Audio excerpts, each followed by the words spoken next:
enti kwa from Nyankopɔn wa ye twa ne ho ye bibiara enye yi okromotie Nyankopɔn no patako je ko bobo Nyankopɔn anopa ye na nase pa se na otwe awie ye wana ode onko ayi ode onko we tutu akwan ye oye bia no Nyame ma ne nso so oda so te ase a na esese ye de aseda ema ne din na anopa yi but another pay Benyam Rene Yatimi at Incomo and 28th day in the month of February 2022. And he said, Bosumu, and the Aswan is Asun, yes, Aswan is Asun.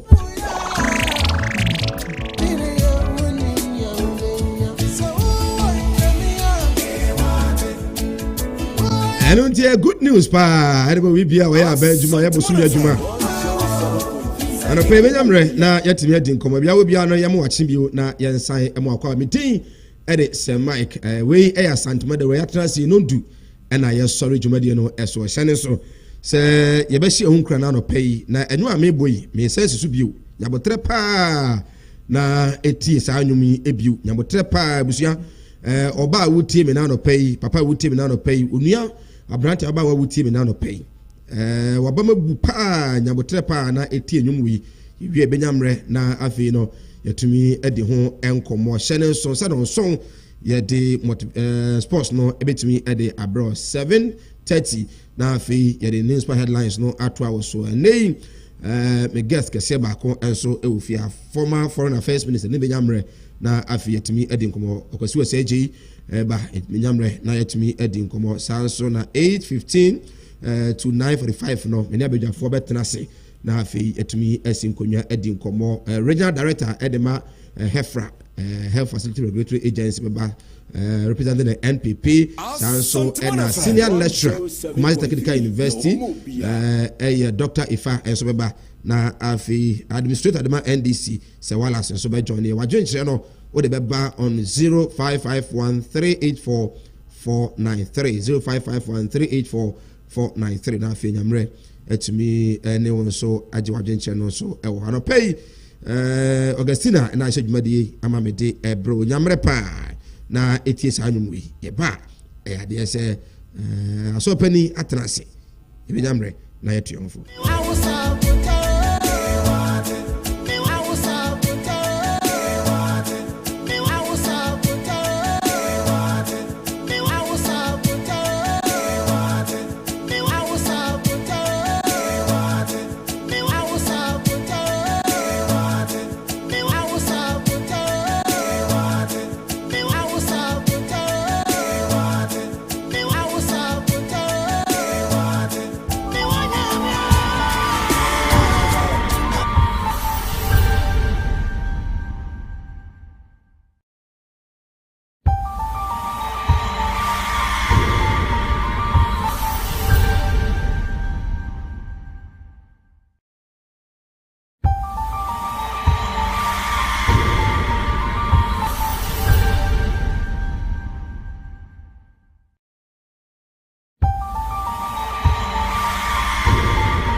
Bani akwaba.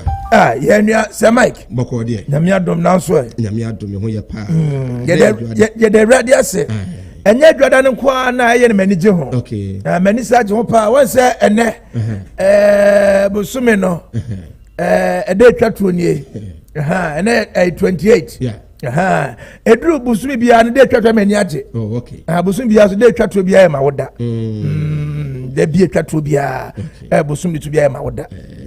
Tine ye ni jida. Ene ye ni jida mame. Se Mike. Good. Mani nye. Mani ya receive fast de menya me. Se Mike ko die tia me ka se ne mani jida. Me de mate wase. What must you ho? Me ade mate wase. Ba nye ba bia wa adwen ko no. Enye ba bia wa adwen ko. On se bosume no ye sha ase a me aboa ye ma bosume no endi mo na me ka se bia ko mo bia mama bia ma wo sha ase de di kan de to sumienu de to sumiensa on se no akura to renche bomodi si wo eye Dr. Mensa on ni nyina mo radio ye ko de radio aba no akura mpo Saturday ni eno nya me collectors ni nyina radio me fa kwa so osad ma beduru fie me ho amasem mani age Anopay Fayura Matthew 13 Isaiah sorry Isaiah Isaiah 40:31 Odivo Isaiah wasem lekan yo 40:31 etiefo we ye enya so de ne so ye tena se ne ye hunkura kakra na ye hunkura na ene dai se mai kadawroma wa mo de agya baton na me se ye mfa ehu enwuram na ye de hu wura ye Odivo Isaiah enwoma no ye etroso eti aduanan ni mu a eye aduasa baako ho na ye fa ye nkran hyesem na fi wo se na wona otwa awrade anim no benya hode foforo wode ntaba foforo wode ntaban beforo se kode obetumrika na wo mre obenante na wo mpaba amen abusia no pay enwuma medi kan boy me titie ni ye pa wona wonya mre twa awrade anim anopam num so obi aba mabu obi kura ho a de odwene se ede na medie obi dwendwene ara se fere no wo kura de fanyina mo wo fi se enemu aye den ede ama no wasum nyame a no kura mu enso still enemu aye dan koyi to bi wo ho a na yete wase esum wa wusu a yete wase na enso eyabotre emre ketwa bi se de bia na ya na ye ka no o se na ye ka na santefo na yes asantefo na akamfo ye Bible no yesi Nyankopon fa ne bo a onto ntem minumie no so yenim bra nyame wa fa ne bo no so obeto de ama enu nti eyabotre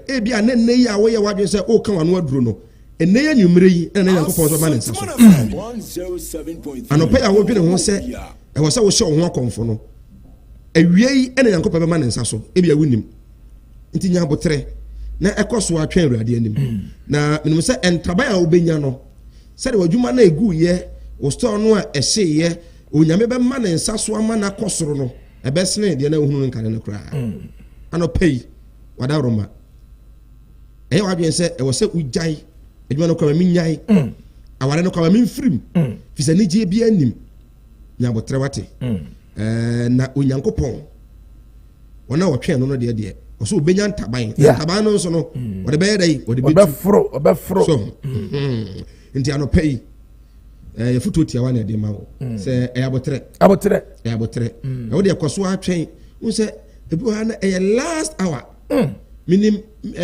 opani bia mame mo ne din ofri adwoso woda ho ne ye fe no ejei na yesusu no oyi sa movies sini enti o kokora na we se ohoro na se ne na bi kura bo ise hwia moto ma ansa very good ise hwia moto na se moto ma agije ne gina opani make na asemi na ne ma head anyesa na me kai pa yesusu ano se panifo so dame na se okoda me no eho no otubia asmo ka ne se ono be kwa bruchiri be yeskani okana omunyini no mo sere no kwase ampani oti ade na wa na we abetima ya kwa bruchiri oni 54 years and we win the American lottery 54 years and we win the American lottery okoye within 2 years na japade a waye no na esen wona onya e bia 30 years kwate na bruchiri enti eye onyame mmere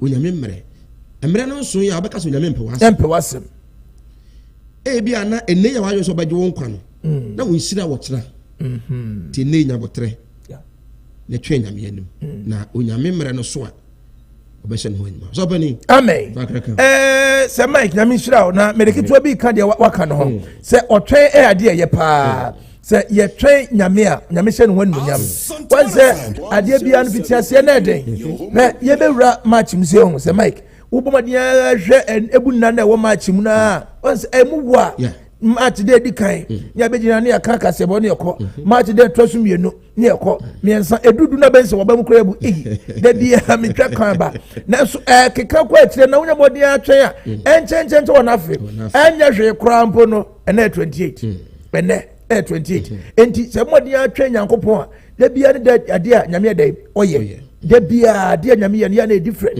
so say ebra mami we Sarah Bible mu obomodin tweye oni abira obomodin tweye eba omobomodin awo no Sarah ye de enije pa enje modin atwen yankopon awo ne bremu a nyame won de bre na ye oye adwuma Sarah ka sa Asante for Bible no se nyame fa ne boa onto ntem obi anim yankopon adwen na se ebe modin atimi atena se emfa oni ensama hodo aye ba ne mum ye betwen nyame a nyame bede obeye osi wonna wo twen awrade anim no onya hoden foforo eho na eme de no nti ahoden no o ba extra strength ahoden foforo ahoden na bi afenza de ye adwuma no nyame ba ahoden foforo nimde na de ye adwuma no nyame nimde foforo the grace adom no na de ye adwuma no obemo adom ye de foforo ma de ye adwuma so nti eno no sesika kra to nsem ha ehye ana dia wo ya ma yawura asofo ayi enche beka samanfo nto ofre ye di mobile number no betu nya ma to ofre faso eze ma o trend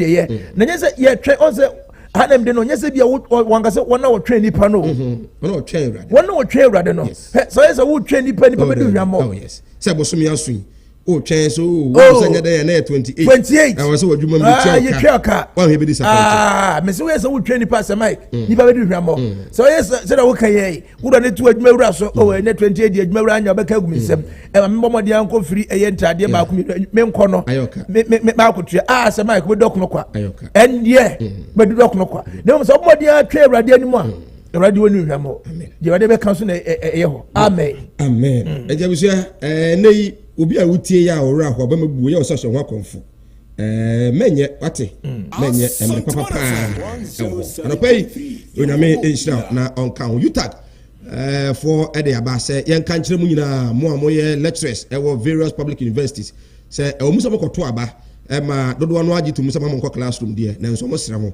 de mo nko classroom na afi no omo ne empenifo so entimi enim kom ye beko Ukraine also some sanctions are airbar from the US against Russia. Ghanaians are omo etimi abomadia across the borders. Omo so omo abomadia so beko kakra so aban no etimi abomadia ode omo banyame aduma na ne kyena so awon so nkomo e wa ha. Oni say ene information a airbar and they say nyame aduma on the 1st of March they say Ministry of Foreign Affairs Asia Ghana for moma moyire no mukunu mabusuafo ewo Ukraine omo hia mu nyina ewa the International Conference Center na afi omo etimi no adin kita ho nti nyame adom na okira se bia ya ma program ana se manti en kan motin foforo na bia na yenso busuafo ba ku bi ho no but information na ho and so and the Benjamin Red na yetimi adin komo and so ho enra nkwansia esi enra and so ehon komo Benjamin na yetimi adi ewo Dr. Mensa manipa mienu atɔnonom ɛwɔ nsia no pay your reporter fireman ejina ho no pay ya yebekɔ ne na akodi nkomo enso ɛwɔ hɔ ɛdwo constituency enya grow over the weekend aba omoto bi mo se yeto aba na najo pa nonkron na yeto aba ahomache no miensa na yeto aba ho nkomo ene the election committee no so e abedan yen other areas are omo to police station elections in the ticket of the NPP ama ne yade injunction akoto so na bantama de no ebi mo se Johnson aso bi mo so yato awie twa yato ba bi bebre injunction bia na ba bia ana so nko benyamre na yetimi adi ewo efia ha kwamse vakan senior colleague na ode atuja extra ban no se ebe ya ban no momoden na afi no ontumi enso and review the free senior high school no na entumi amwa o se the free senior high school sit esi ekro no aban no am review and here na entimi amwa no nso ho komo ha NDC ede kokobo ebo omo various parliamentary aspirants and as a hopefuls say do ma ha say sabotage MPs omo parliament na no hye pa enti ebe ya omo nyai anyesa emma omo entimi emmo adwuma emfama the opposition National Democratic Congress enso amanyuko na nso ho komo anopai yebenyamre na yetumi edi onimi say Keno Forata the Ghana finance minister in his quest to ensure say yetumi apase the e-levy bill no ama Ghana for yetumi atu ama omai yetumi abɔ bra kopie mu ewo upper west region kropon wa ena no de atu de akire mu say in fact ade asamba ko betumi aka ede akire teacher for partners wo yitum pa say civil servants any teacher for there o makatua no ewo form pa na emo nyo no awo osonyo no a o man tikasem no ena wo form ti say nema ko yi nko ade a akire for akatua ebetumi so akosoro yenko ahoma no so maka kire say ukopie mu ewo Dr. Mensa kwensia esi wa nra manipa mienu anam so ato anam wonse do ana o mafiri mu no ahomte papa manfo so shops nyina no ebi container etimi asay yenko na ye ne fireman enkonko din komano pay fire otimi nka no pay a memo ache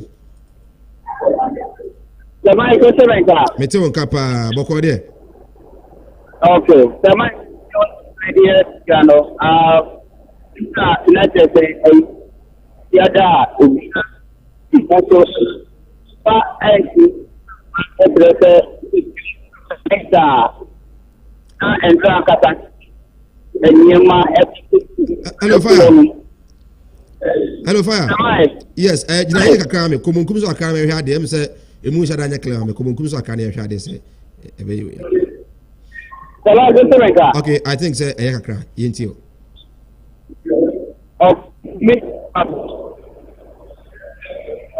hello fire yentio hello Samai fire me tio etio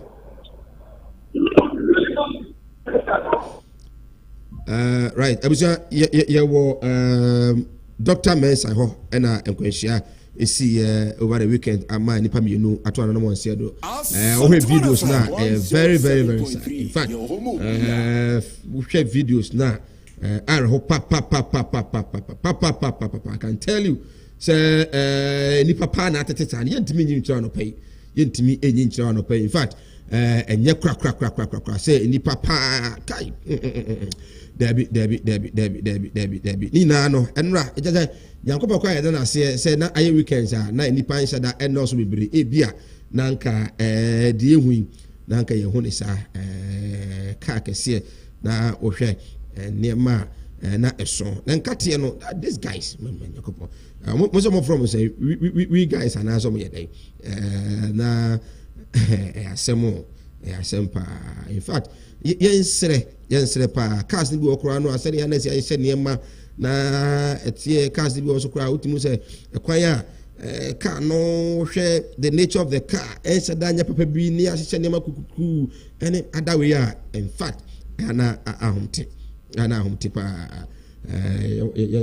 yensere na afi so yensere gadifo no so gadifo no yensere mo pa na monso mobekuru mako at times ana ohwe se de nipa esi etete kwa ho ton ade ne ade se nra enye nyame na ebe mu a ebia na nka de ehunu no nka ebehunu amana atrasa wa fire e bomade se reporter ho no ye betimi akọ na ene de nkomo na no pa in fact de call so enra na ahomtipa ebenyamre na no pa etimi de ho nkomo unse transport fares so no ade say yetumi apagya by 15%. For now I can say that I think this is the first time wa ya to sentiade mu na so no man for tom wase ya nshada ante say drivers and as a mate for any passengers no confusion be ashada SBB yemfa ashada emfama and I think say when nkrofo di nkoma de do no e kan say proud notice e by omunya be 5 days publicity cost so yebetum 15% yebetum nti eba na sa ama a passenger for no na passengers no Asanteman FM 107.3 say ebrese yebetum first no oha de be chebe sia atoto case kem na e bia ama me de me ho ase no na eba ti yemo GPR2 foreign transport unions na afi aban no so aba so on that score ye hwese be kwa ahoma no so na ye ne fireman etimi akodi enkomo enso eho nra de see ye anopai ye bedi enkomo pa ewo NPP omo so elections polling station elections omo videos no ewa be bia kire ma compare no contrast no hu said the course so ne mpanyefo bedi enkomo especially in the Joso constituency. In fact Joso de na ye nim se basabasa wo Joso for years yente say ye to about Joso polling station aba and constituency aba na dey Joso is not part of the areas ye to about maintain ho ase eba. But as I speak with you oko abanasia omo eshe party we join on Facebook Asanteman FM 107.3 join here oko Joshua abanase within the Joso constituency party and tade na da kokufado ebo akire ene party flags ene party hono manyina no omo atwaja tum ahye no. This is the first time and I think the NPP party no ema omo eho enye ha pa na omo resolve issues ewo Joso is Joso enye bia o say it means blame no and complaints no do one omo e dey ball the member of parliament owo Joso deputy finance minister Ura John Kuma Benyamre na ye ne omo akodi nkomo enso eho abusa se koba ne say na de yehu and then bantima constituency Ruas and Subwache so na so say papa say the man for bonidi no enye agrof mrana so the latest from the world of sports it me at the Bromidin at the say Mike Asanteman 107.3 FM ma intwa homra ye ba mraso say the sports no it's me at the bro ye ba sisia o tie Asanteman Dawuro Sir Mike, the only say in the Shanty morning show. Sir Mike, our home will be musical instrument, Netta Fompa, Utonina, our KFM Limited. Talent Microfinance, I Juma in Fear Dunia Chili, to the Homeboya, Odana Wada. Musical instrument, Netta Fompa, Utonina, our KFM Limited.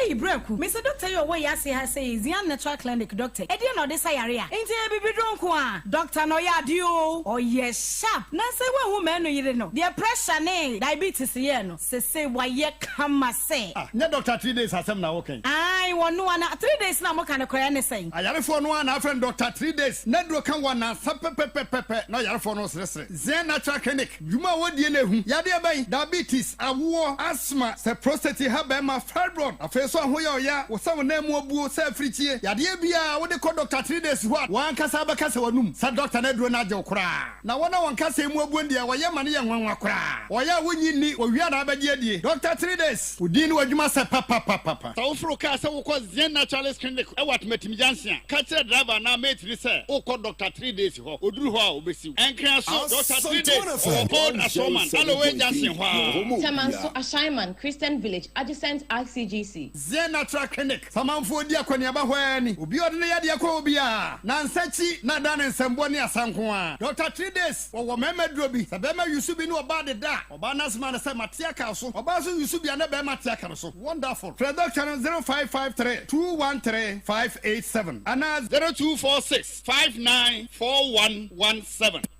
O tie Asanteman Dawuro. Right, 2 minutes past the hour of 7 a.m. here on Asanteman 107.3 sports time or so. Brady, Minyemu, Emfa, ma the finest.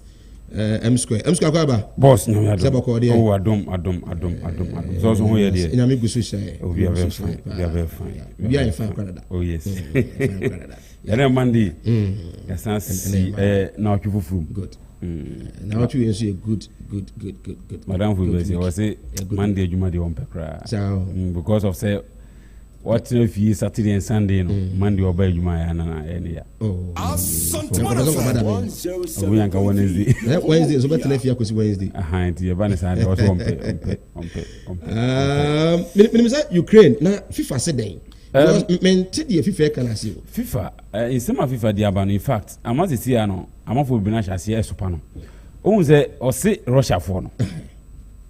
right now say Russia be baller yem bomb national anthem yes ana ne to so mienu omo flag no omo use different flag okay ana ne to so miensa omo ball no nyina omo ball no neutral ground omo ball no Russia ana ne tell say Ukraine ana neutral ground so come say omo say a empty stadium very good empty stadium na we know because of the intokwana but ana omo sanction the omo can say Europe very good and no ana Ukraine for say omo ne Russia for ni bo biabo Poland omo fi president was say FIFA pa ompa Russia for no on to omo Ghana national team omo ne omo ni bo biabo England for the aba say service omo ni Russia ni bo biabo Spain for the aba nti say that man no obiase Russia omo ni twaken bia so when omo tokwa no mo tokwa omo boss omo bo nti say ade nti am have pressure pa FIFA so nti o say FIFA ni monimu ya no omo say be emergency meeting likely say nanko pe me china no wan hwe omo de beba say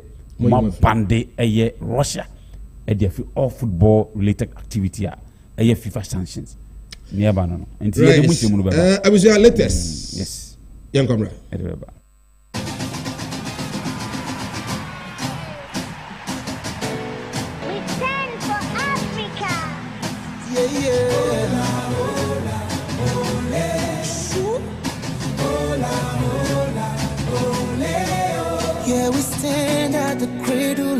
Fathers, we came to win, we accept no defeat. We are young, we are strong, we are champions. We gonna rise up above the sea. Africa unite, together as one. Celebrating African ways, African loving African people. African youth, African kings and African queens. Africa, born Africa, to serve. And everybody come together as one, we'll rise. Alright, yes, I'm Obibia Aquaba Bio, a brasso. See, Asanteman take the sports no. Etimi Edebra, of course, the Biano, a yadia, a chasse fifi, near Cocowie in Seminole, a amount for cross, and a Juara do say anonymous Bibia at him assassin, a yadia called Facebook engine on us a call a year. O YouTube no ho ana ye streaming jumadi no eto audio ko YouTube adekobo Asanteman 107.3 FM Asanteman 107.3 FM ya dia obo ehemu a ya dia kwan bia so no bibia ebetimi akoye kama etimi ede ama of course ye be hye nsem na sin na ye wi ama na nsem na no de papa ne nyina ne se ya dia Russia nsem ekoso no ye de hu nsem bebre na bebre ana of course Carabao Cup etimi baso ewo Wembley na penalties e cause ni nyina na ye don sensem after the games na ye don sensem ni nyina bebre ewo ejumade na sensem na quickly e dey free e Ghana Premier League e Monday 18 e dia second run no enora e dia games ni bebre baso na mom na Friday no ana start Saturday e bi to aso na enora ni nyina no etim e baso na same ana results no esiti e ko pemo ewo West Africa Football Academy mo park ameka wo fa park ho ana Kinfesa free Kumasi eko pemo so gakope eko hye mo ekamie no Emma Wafa tie kan ba ko abrante fel Osman Ibrahim enya goal ma Kinfesa sanso na Mauli wayo enya goal na Kunadu Yadom Captain Fantastic no o tie kan ba ko ede ma bobo ko fam Wafa ukopem wo Airwork Sports Stadium Lagos City Trafie ehye ba ko Emma Glorious Accra Foka enso timi hye ba ko abrante fel Isaac Mensah enya goal no de ma House Foka Muntari na assist no na mom no eka Dabini na abrante fel Osman Amadou etimi tie kan Edema bobo kwa from Lagos City uko piemo nana Adjiman Bedu Park doma asem na miken eduana station ye no Makarera United omo antimenti ekanmu bi abrante fe no Bright J bo brace na edema eduana stars Brekum Golden City Park na Brekum Chelsea sheba kan Bebeni Gold Stars omo antimenti kanu abrante fe Kofi Ose Owusu onanya the only goal no edema bobo kwa from Brekum Chelsea Takwa Akon Park Media my brother Eshebakon Emma Bechem United visitor Tinga of course penalty and the team converting the kama na baby asem no wono ewo boase ho ana asɛm no nyina kɔpie ɛwɔ Lincoln Sports Stadium ɔboase timeti na fie ama Tachima 11 wonder bɛhyɛ mo ɛka pɔle and 9 ama Tachima 11 wonders at the 3 points nyina kɔ fie Asgod antimi ante abrante fɛn Ali Muhammad etimi nya go Sazu na Rashid Tetenote enya go Osman Zakari and this kumana fesi Brian La afe abrante fɛn this kumana nya tika no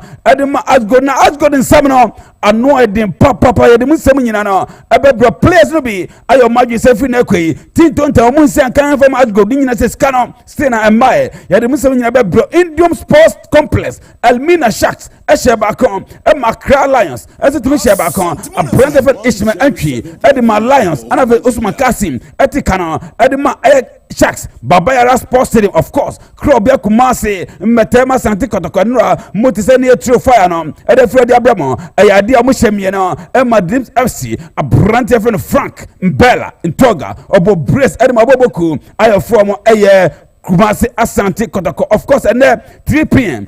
Accra Sports Stadium Great Olympics Oli Mashi Oli Konson Oli Asanteman Oli Kalipo Oli COVID-19 Oli Russia Omani Retamal United and Ebo Referee Joseph Kofi Ono and Agent Finfin Ama Bibia Timia after March the 18 say and a table city Krobia Kumasi Asante Kotoko Omune Dikan Omo 40 points plus 18 goals Bechem United Tosumino 30 points plus 10 goals Edwina Statosumian 30 points plus 8 goals King Faisal Etosunai 29 points plus 3 goals Mediama my brother Etosunum Omo 29 points plus 1 goal Great Olympics Etosumian and as Omo Toso Ayensian Omo 28 points plus 6 goals House of Etosun 6 points plus 5 goals. Brekum Chelsea tosu moche omo 25 points plus 2 goals. Carrera United etosu Iron Crown omo 25 points plus 1 goal. Dreams FC etosu do omo 23 points plus no goal and so many go bia ho. Legon City etosu do Bakon omo 22 points plus 2 goals. Southern Asgod omo etosu do mieno 22 points minus 4 goals. Real Tamale United etosu Dumiensan omo 20 points minus 3 goals. Babiani Gold Stars etosu Dunai omo 20 points minus 4 goals. Accra Lions etosu Dunum omo 20 points minus 11 goals. Na bottom 3 no say na setie 11 wonders enura omo ko she Asgod no omo etosu Dunsia omo 19 points minus 9 goals. Ana Wafa etosu Dunson omo 18 points minus 7 goals. Elmina Sharks na so teams ni nyina no omo ewo 12 points minus 18 go top scorers now say NCT dia Frank Mbella Ntoga ewo Kumasi Asante Kotoko omo 13 goals ho Brighter J ewo Biana Stars 11 goals ho Gaston Okra ewo Bechem United 8 goals ho David Abangna ewo RTU 8 goals ho Kofi Koji share 7 goals nyane Ebra Kofi Koji share 7 goals no na Brentford Mbella 4 goals Kofi Koji washe 7 goals da masa goal no anya fami ka ho ama Mbella ba 13 goals Kofi Koji daso wo baby awona Masoni Abekwei Olympics 7 goals Oma Bashir wa Carrera 7 goals after Zubairu Ibrahim Faisal 7 goals ho next game now say na city House of Folk no wo fa na bebo dia Sa game no ya tu edi asheda ni nyina se eyade President Cup baso 11 wonders ni brekum Chelsea bebo Dreams FC omne Elmina Sharks Bechem United omne bobo ko from Asante Kotoko no ya tu asheda Great Tamale United omne Legon City Babiani Gold Stars eni Mediama King Faisal eni bobo ko ya from Aduana Stars Carrera United eni Asgod Accra Lions eni Great Olympics then after the game no eyade coach your friend Karim Zito no first half no obobo no anya chance be miensa na say 9 eyade wantimi anhye second half no obai obanya another chance wantimi anhye eho ana Kotoko se massa saudi onya chance na say wan anhye de nya be punish enye better na no after the game ni any coach your friend Kalim Zito atwitwi nkomo ene business coach na aden na sesia no ni amantimi nkoye amfama na coach ni say no de wadwan wanti ase players ni bo ho a sebi o almost say ball and the pressure about basic coaches no coach there na dwuma ne say ko bia so no beboa amani amatima ko ye kama etimi dia man enti yentin say my coach Karim Zito at the 2 after the game no of Drips FC. It's Coach Abdul Karim Zito. Coach, good to talk to you again, but when you have such a vintage performance in the first half and earlier on in the second half and you created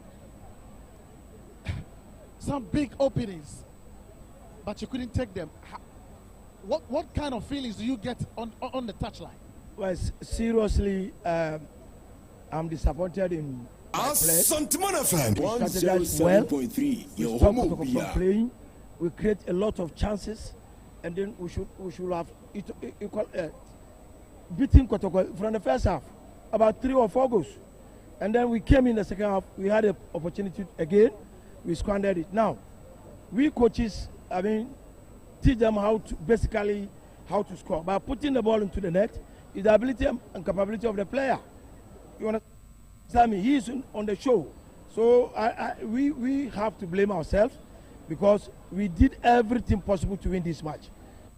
Coach Karim Zito no we no and the business and all player a bronze FN Ali Huzef na sembe no catch us player because player no enya chances bebre no say no na second half na sembe no catch no was so catch player say massa won kotoko na no unya chance na say na pressure and beba so apart from that no dia coaches there say yesha enye coaches we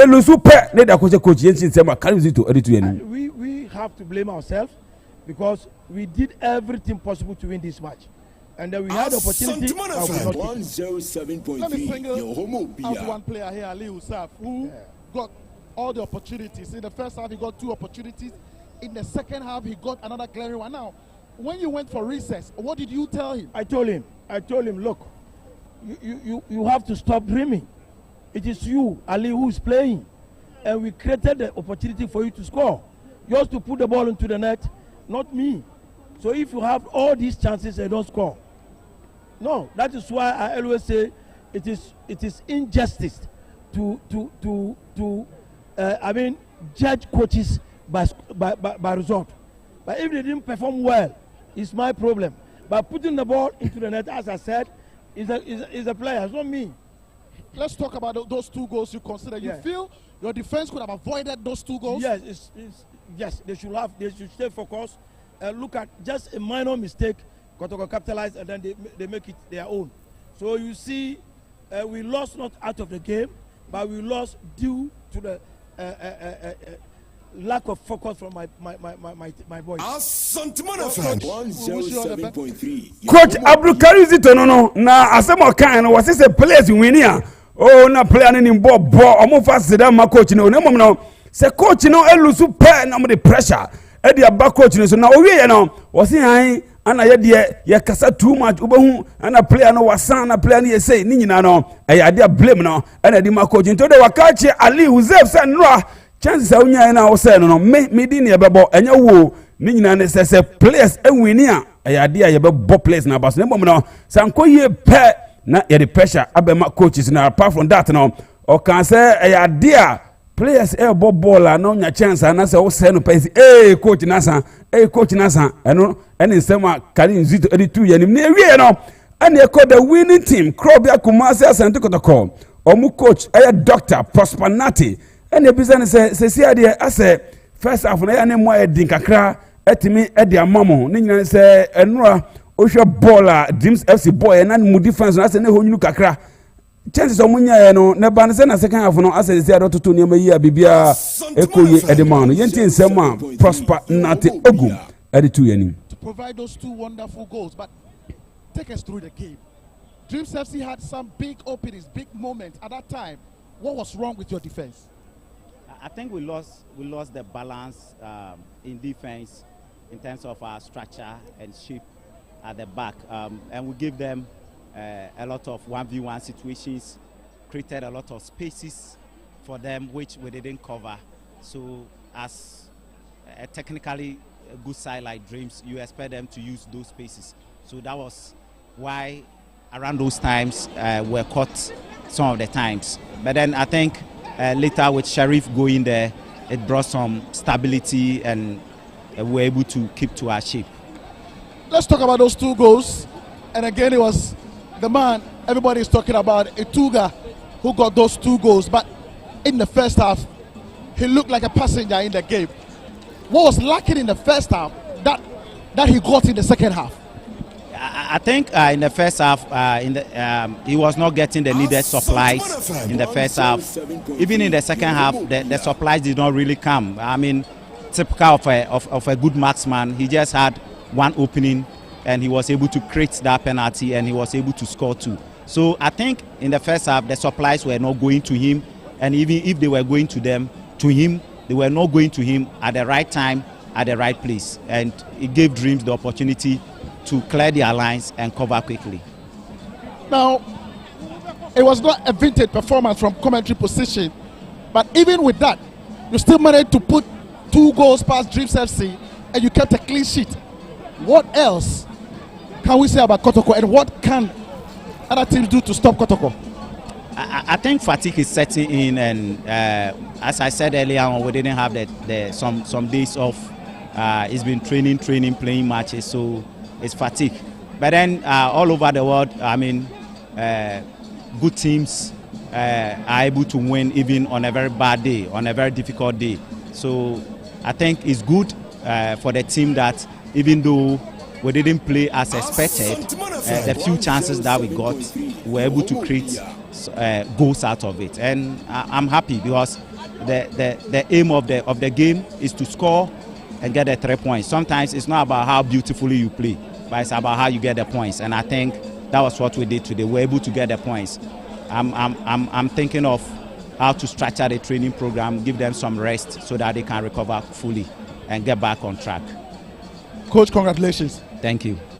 Coach Prosper Nate Ogmuno na osi eyadia so oko eye wiasa fa na nyina good team no eyada se ne performance no kra enkoyia kwa biaso the most important thing no obetimi ani nyina se eyada 3 points no obejo wie no ono se ni players na eyada bra atimi aba ni players na fa enti obechenyi eye ni training eye squad no na at least the training no omoya no 2 times eye a day ombeya no eye once and as say bia omoya no eye awia ombeya no anopani nya say players no otimu say say the bre atimi aba omo fa na ni nsem a coach ya fe no eye Prosper Nate Ogum doctor watimi era tudwane ekopiem house of kasho ye na no memenda eyade omoni bobo kwa ya from Lagos cities eyade that minute ana eye Lagos city timi to omoka no na no ana coach ya frɛ no eye Sambobodu was no de wakan kire eye ni players especially defenders no lack of eye concentration and a team cause almost sa eye blunder no way no ono say Branty eye judge the man of the match a Branty fan Dennis Kosa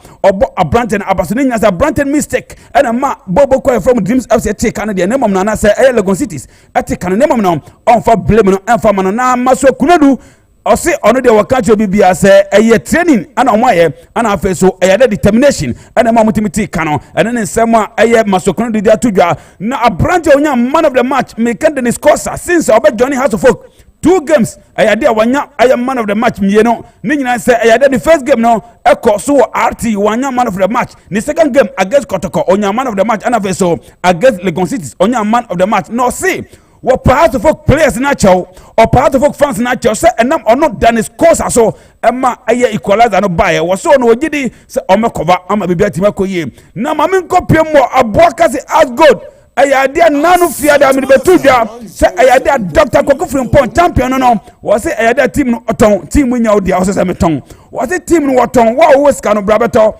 and wo team na say sika odia kopiem ewo boase eyade doctor na obetena se na bibia timi akoyie na enra omutena ho matachi my 11 wonders masa anya betel team ono otoso ye dun ayen krom and as otoso dun so no okochi Asgod ehene ka purple and 9 ema Asgod etimi tekan ba ko misi na no fiare me be ka che say players mako na say bosume mako and 9 Asgod players ni enti omoka enti so ne girlfriend na say okọ no ho akoko no otoko ka onom no de ama no so de tua wa no na so wayi no de ama na ase omoche o de ase enti ama se Asgod no ayade abofro to wura emura wache wura banku wura fonko na players no ene omotwe mpana na reporter made say no after the game no Dr. Kokofrim Pon champion ye action was say ne obako tua players ni nyina ka masa 4 months o ka pre players no ntimi enyae na players no komo medidi wo Asgard ni say champion betu aka ne na tinto tanteni grand ho omunsi ne ensi ochina say champion pa woni ne ba Emmanuel Kwaku Frimpong enkobo anase woni ne girlfriend ne yire no mo nkonkobo na omo players ne de omo nkosi eye page no so da enka so mo ko training enne nsem a eba ye de ma ewo eye djuma de ne so ma fa se mo 7 na yanda ya humbra quickly na fe no yankofa amafon kroso na fe the man of the moment say Mike entrance no for Asanteman Dawuro nti ye dan ho aba na wakofa foreign stories no dia basisi ya.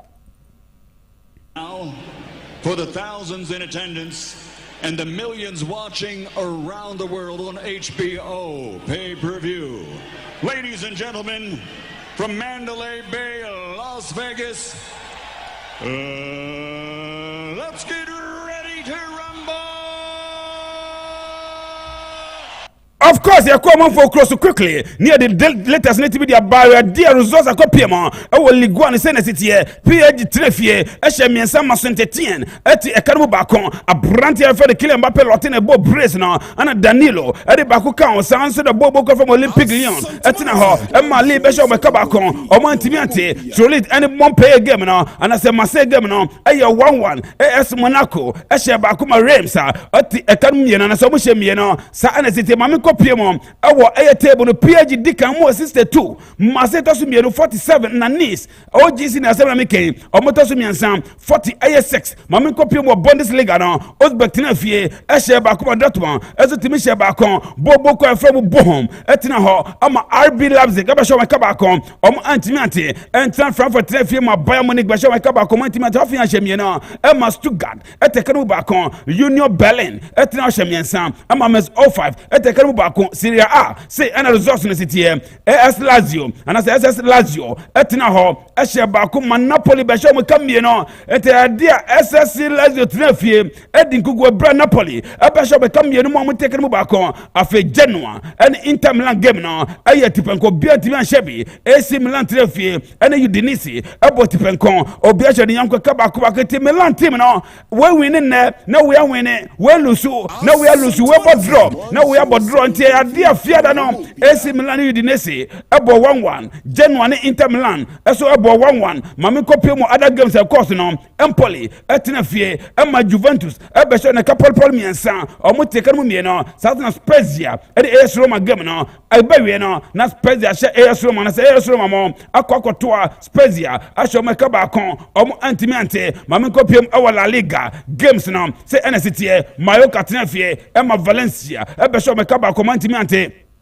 Atletico Madrid tran Wanda Metropolitano Eshemieno Celta Vigo Antimiante Brante Fen Renal Lodi on the Bob Bracing Yinano Edema Aya Atletico Madrid Bobocono Afe Sevilla any Real Betis game no 90 minutes by not Sevilla Eshemieno Real Betis taken Mubacon Afe Villarreal Eshe Num Espanyol taken Mubacon Afe Real Madrid Cotoa Boboco from Real Vallecano Esho Mekabacon or Antimiante who else a Brante Fen Karim Mustafa Benzema and the Oligono Edema Real Madrid of course Barcelona inform Barcelona tran Camp Nou Eshe Paul and 9 Atletico Bilbao or Mantimante a Franti FN Manfi di Pay Samson Ousmane Dembele Luke Dijon na verso Uba Pierre-Emerick Aubameyang table ni na city Madrid kan almost 60 points Sevilla tosu mieno 54 points Real Betis tosu miensa 46 ana verso Barcelona tosu num almost 45 and to here points gap between Real Madrid and Barcelona now 15 Mamiko PM our top scorers now Benzema our 19 goals Thomas Raul our Spain our 13 goals Mamiko PM our EPL games abaso Leeds United ni tatiam there Leeds United 3 matata show kan 9 omo antimiante Manchester United ni Watford game now 0-0 Everton tinafie Emma Brentford 50 ebeshe goal at Man City Emma Everton antimiante table now Man City toso Man City na dikan omo 66 points or Liverpool toso 60 points Chelsea toso miensa 50 Manchester United toso 9 47 their top scorers no Mohamed Salah Liverpool Diego Jota Liverpool Sadio Mane top scorers na Liverpool players nko Mohamed Salah 19 goals Diego Jota 12 na feso Sadio Mane 11 goals Amenko pia Wembley ho ana action ni nyina era Carabao Cup final etimi baso na eno wo wanya game no bia hwene no wa ho because game no fantastic game no end to end games eko ha na ba dindo affair eko na ba na no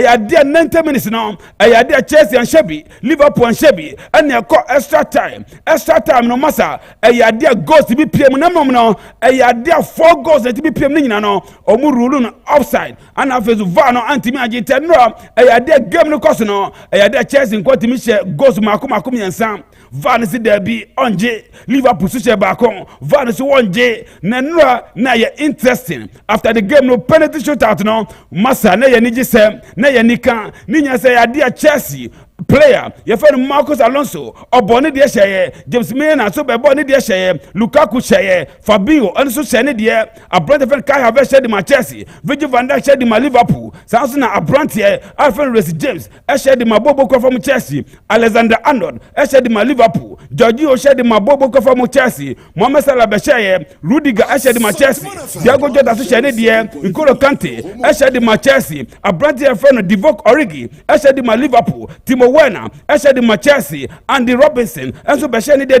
Liverpool Abrante Thiago Silva hye de Chelsea and Abrante fe Harvey Elliott ono to hye de Liverpool afi Abrante fe Chaluba hye de Chelsea and Ibrahim Kanote hye de Bobo Koye from Liverpool na be bia sam no wono Kepa Abrante fe Kepa omo bobo na eka be 2-3 minutes extra time no and papa ye friend tomato say omo se Kepa de penalties onimiche pa omo chenyi Kepa e ma ne be yi Abrante fe Edward Mendy free mu players ni nyina bo penalty ni hye Edu Kepa so maso ball no be pem ne ye hu be ball na fa Abrante fe Koleha obo mu panyan na atena kasanti Liverpool penalty no Liverpool she mako 11 e ma Chelsea etimi she 10 eno ene nsem a eba after the game no ana coach of Thomas Tuchel was on the own bo Abrante ye fe no Kepa on blame no ni nya so ayade ono ena ye no bia nim say Abrante fe Kepa na be the penalties a woni mi che ene ti no chenyi Edward Mendy e ma Kepa be dem no na hwe Chelsea a won blame kwa no the last 5 fan omo ko ye no omo timi lose the last time omo win ye no 2018 omo che ye eno no na Liverpool timaji omo kafa na makoma Carabao no omo je makoma 9 times ho ye ko bisa papa ye fe Thomas Tuchel say ade Lukaku go na vano disallow ye no was on wadwe ho ntiase na mom no ayade mpanyifo na aye mfifin enti ne be ko bia no ono Thomas Tuchel no wajitum ene ne nsem a ode atodwa na papa ye fe Georgian club was say ayade gisem ni nyina ne se enra na game no na efe na mom no the most important thing is on magic 12 na Georgian club enra ayade jubilation pa na enyagro afemi final story no ayade FIFA etime di omo sanction ni nyina ne se ko pemo Russia ntoko ekoso Vladimir Putin on wanted the monfo ka Ghana kra mu ye hwe obetimi small bomb no bi na atimi abedesho Ghana ha na FIFA de ban ade aba na band amode aba ne se omo se Russia boboko no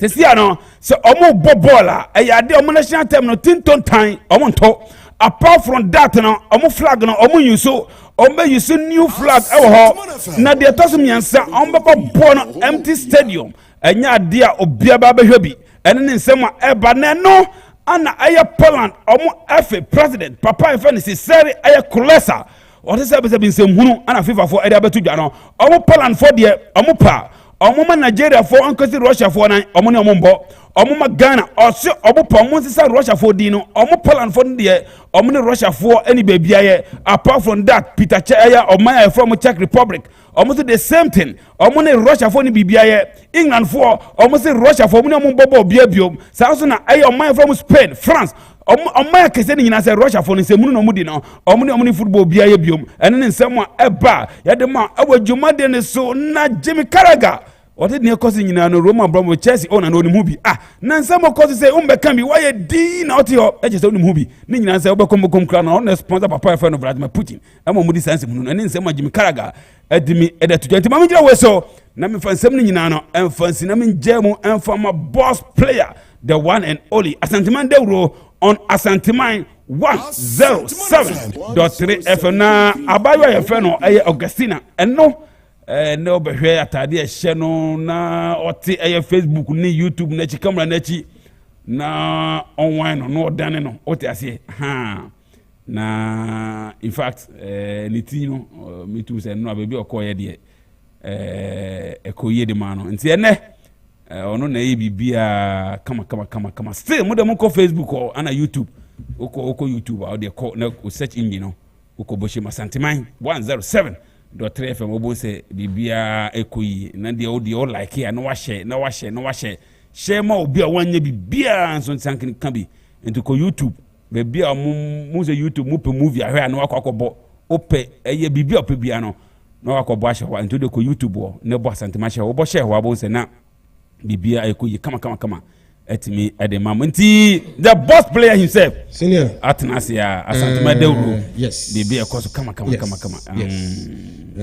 na say no pay oh yes Juada did you say ya na bibia sa former foreign affairs minister unimu David akwasi o say ji unimu no David so tiade ojuso oh okay honorable MP oh okay anapewa oh nice oh nice na case kano matutu in fact na memo passengers na ba so o ma je to ma na efe oh yes by e was say 15% e was so papa 15% o mo ye bibi ana mo timi nyawe ano ne asem no enye izo but for now there ye mo mpa kra say ensa hwirim kosuru bi da bi ene Moses me kra me pe e o say me pe bike ana motu ye mo mpa bicycle ana motu me pe bi ato anodin papa Guys can you too? Yes, madam. Yeah, odo. Boko there. Adom na so e. Nyame adom. Konkono do se ne o man. Oh, sani na meka na se obe ya fu obe hawa. Boss kana no ubenya biato. Oh, madi omo feel side way o. Man feel. Oh yes, lift. Opa.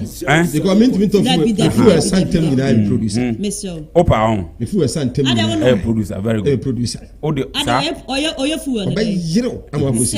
No.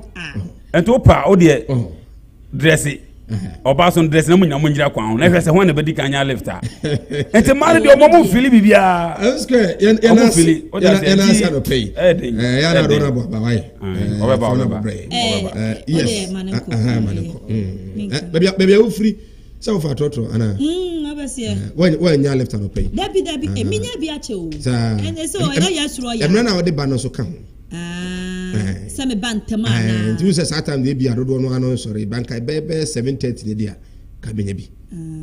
So okwa dey say wonya bi ko. That be. Ono atum say 20 pesos. 20 pesos. Once the 80 pesos. Okay. And the man to say this one man say but this one more ye the debut we am some come anu ntimo ni atum. Ti mo mi ama no. Na mo mfa ne sa. Mo fo asem nko mate ni so anya hwe. But I think that this time crowd here ntokwa eswati kakra pa. Bibisa ye. Eyala.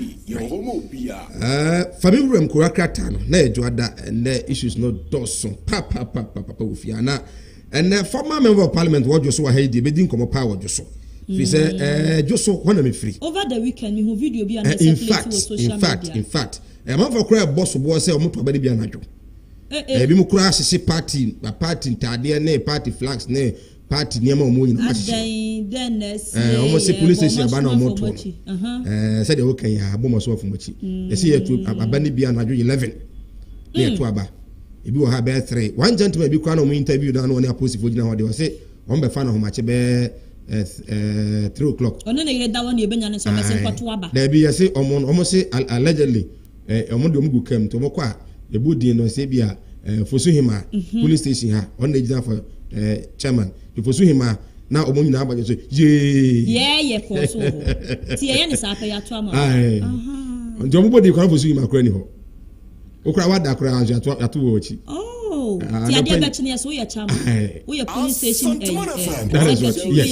Abrante na account de ma positive for ne microphone nti ene vejamre na yene former member of parliament edi sa nkomo yi pa ofia fa yurem ko akrata no me say dodo no ansa momoka ejina de ekoso Ukraine ene modern bo Ghana ban ne mpanifo ebo eso Yamatiefo achi ama ye ho akwa abanfambra Asanteman kasafidie wo ha ene nso echipo eyemiensa eso ebraso ene anopa Juada February bosome ne de twato owo afimu ena ene ye hu ni se da we ye nkoma bi the last day ewo bosumi we emu na yama mu nyina achi ye nim se twedi ampo adaroma obi a ho ye se de ye nso ye ho aye na ena no pa da obon krata hodo a aba adwaman so na yesi nwa ye de esomu na anopai yemfa daily guide ama ne bokrata ne de emfiti ase emamwe na ayi se Mike former PPA boss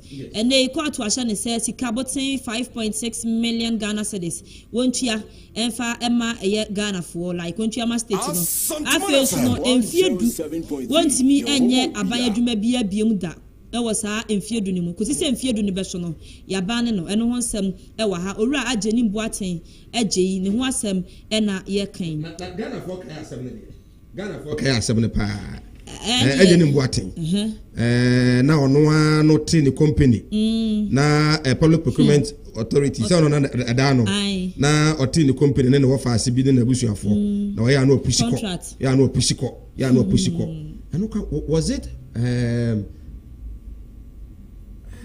Azuri na I think Azuri na yes I will no Manasi yes and I hear that we na babo ntima nsem bebre ye ka onko tene fi say 10 years wo 10 years good 10 years na sika 5.6 million so unrefunded this guy okay good news we dey also vomit also on physical good news eno wa ha na ma me Shelley ayiko botwe foreign affairs minister enfonyini wa ha say na entokwa asole ewo Ukraine ene Russia aman no enter no aka hu bia mene adisuafo mo ye Ghana fo mo agentetiye ewo eye Ukraine man mu no Ghana ban esimebo se obayi wonyina afisa hu ye ni mu enti ye kasa de ma me Shelley echirem se adisuafo eye 460 ahanan eduosia ena sabre yetimi ayi omo afi Ukraine man mu wose ahanu ene aduonu 220 enso baba bedura enche no nsem ewa ni mu ase na yewra dechi question James wano ane mrashebedwani de ma de hye wo asen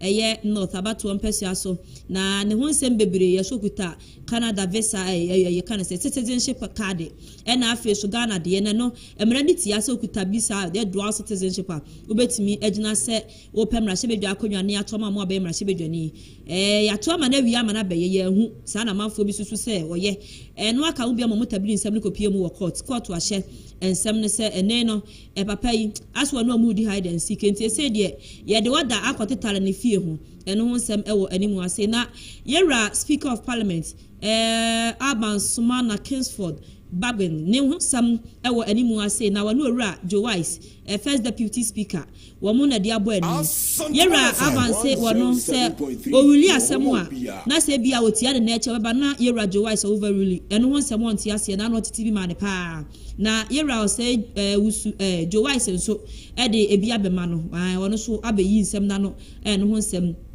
ewo daily guide amane bokrata animu enano pay unya bia for friendship mu enso ewo mu na the inform amane bokrata no de na me de etwa so nyame yaduma 2024 yebeto aba wo man mu na enumu ena NDC amanyekuo no wo mo de ensem bia tudwa ne nkrabata e Waterma East wo mo mpanyifo ena ekasai wo mo siwe ya futu ayenkoma NDC amanyekuo ne se Wamo enyi yera John Dramani Mahama ensi nchen se Frank Etuni edema NDC amanyekuo no afimpinu ene aduonu nan mu na omomfa owura adufo emra eno ho nsem ewa ha na ebiem wohwe entokwa asori ewo Russia ne Ukraine na mining ntem no a aka ho bi ama Ghana ene amaya hodo a etwa ye ho ahia no omo akasa atia se de ekoso no de Russia fo ye no enso ani na entwa yie ehon sem ewo kwata ni mu ase na Ghana man Penis Excellency na nado danko akufado enei sade ebeye na navy wonjumadi atimi akonkan ti no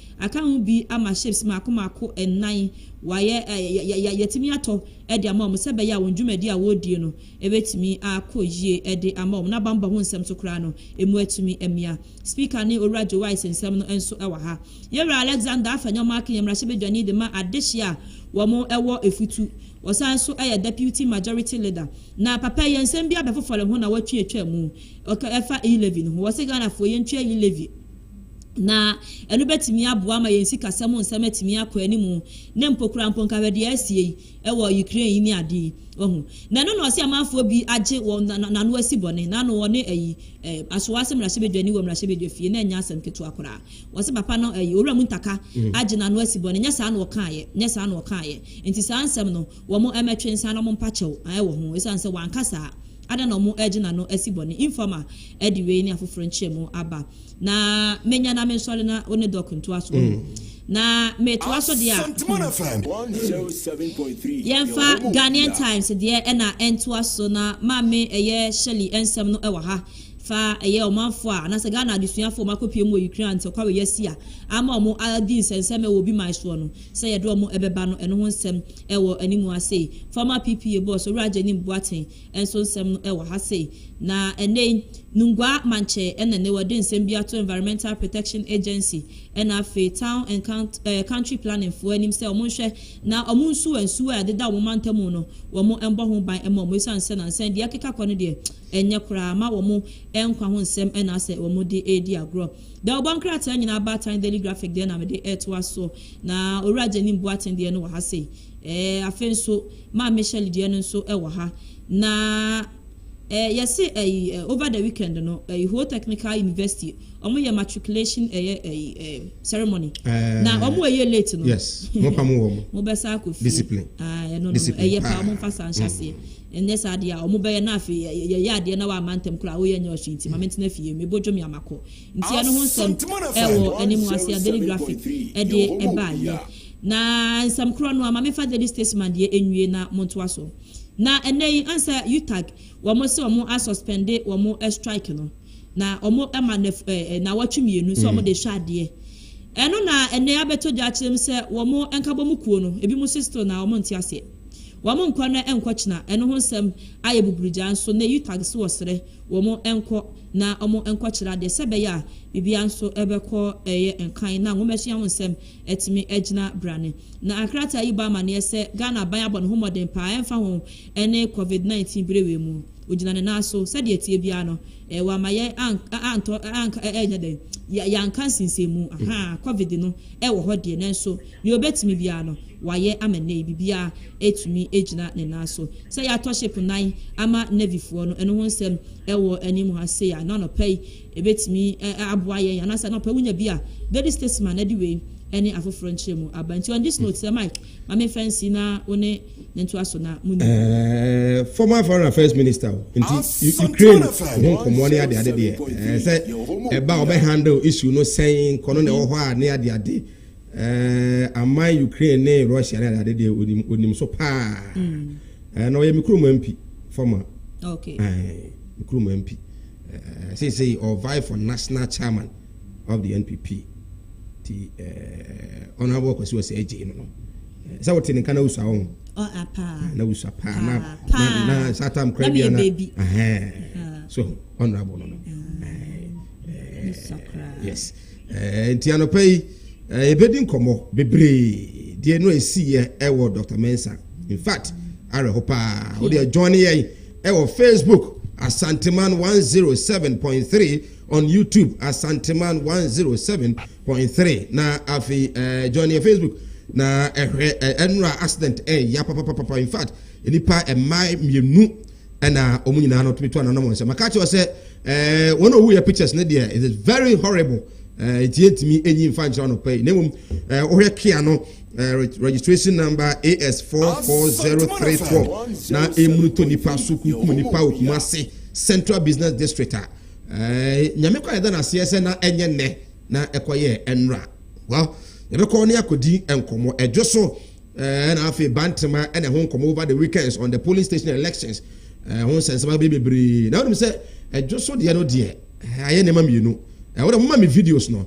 Facebook and afi YouTube monko ho Asanteman 107.3 mon join here Asanteman 107.3 Facebook and afi YouTube mon join here say na monko hwe edwoso krapa de no na mu hu say ade asa na bi mo complaining yes bi mo complaining anajo da suom say na moto aba no unse sum ho pa na say car light kra no na omode atoso a omo eto aba no ewo eho na hu no wɔn sɛ bi mu nso aso kuta party ntadeɛ ne party ho asusu a ɔmo ɛhye no ɔmo de gye atum wei nso yɛ abenase adwinase abenase wɔnwe ɛho nso ɛdeɛ ɛno no yɛbɛnyamrɛ na afei yɛni nkɔmmɔ ɛwɔ hɔ naa no pɛyi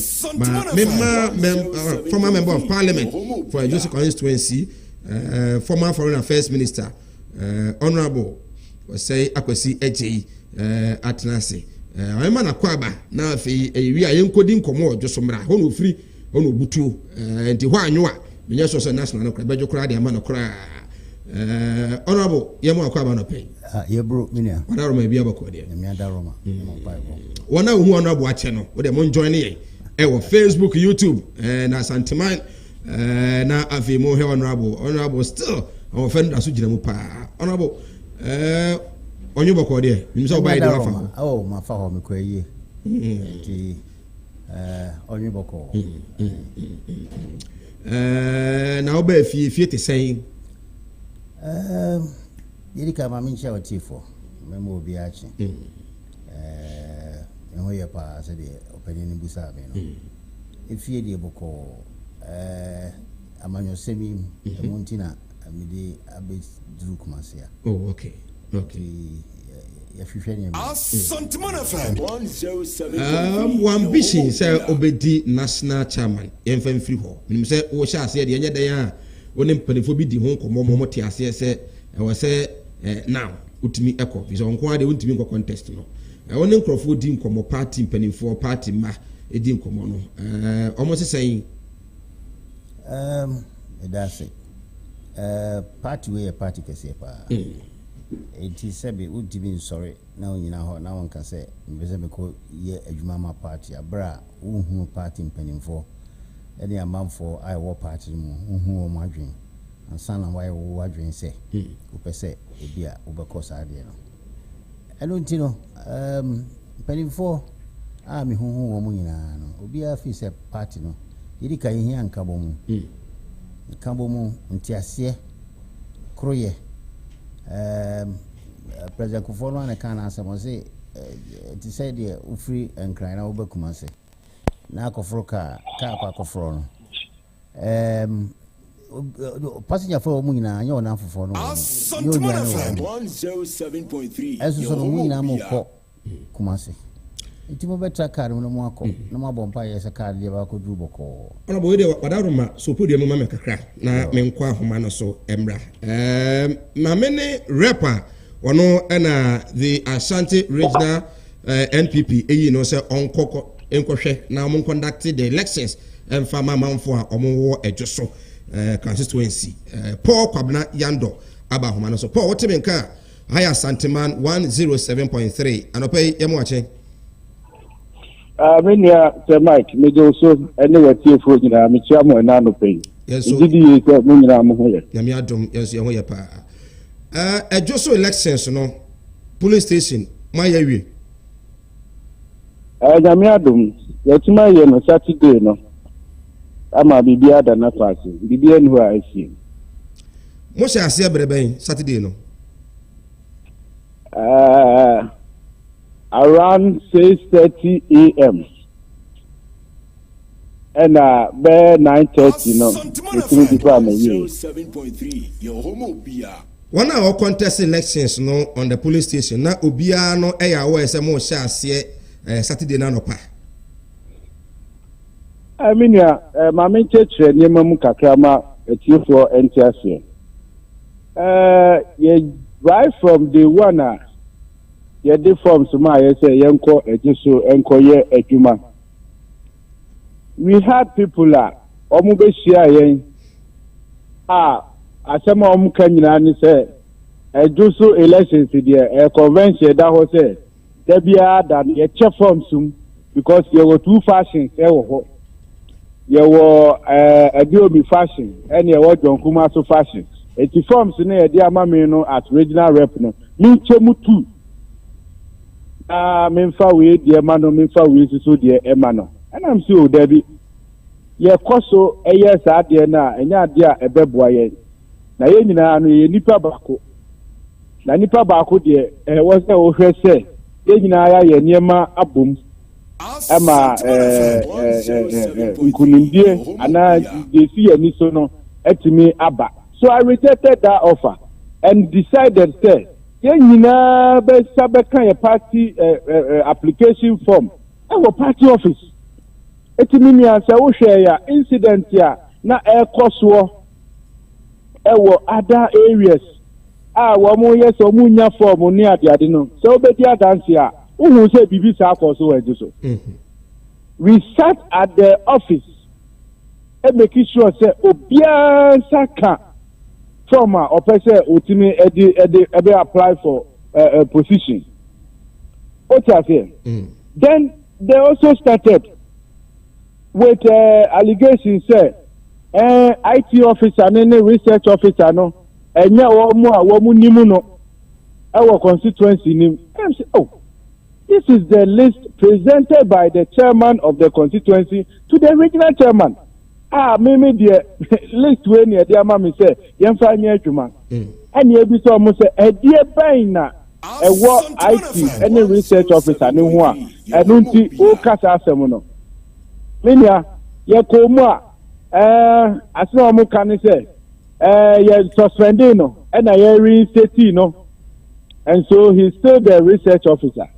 And I'm selected near one who know Minia, the research officer was suspended around 20th of November 2020 prior to elections though.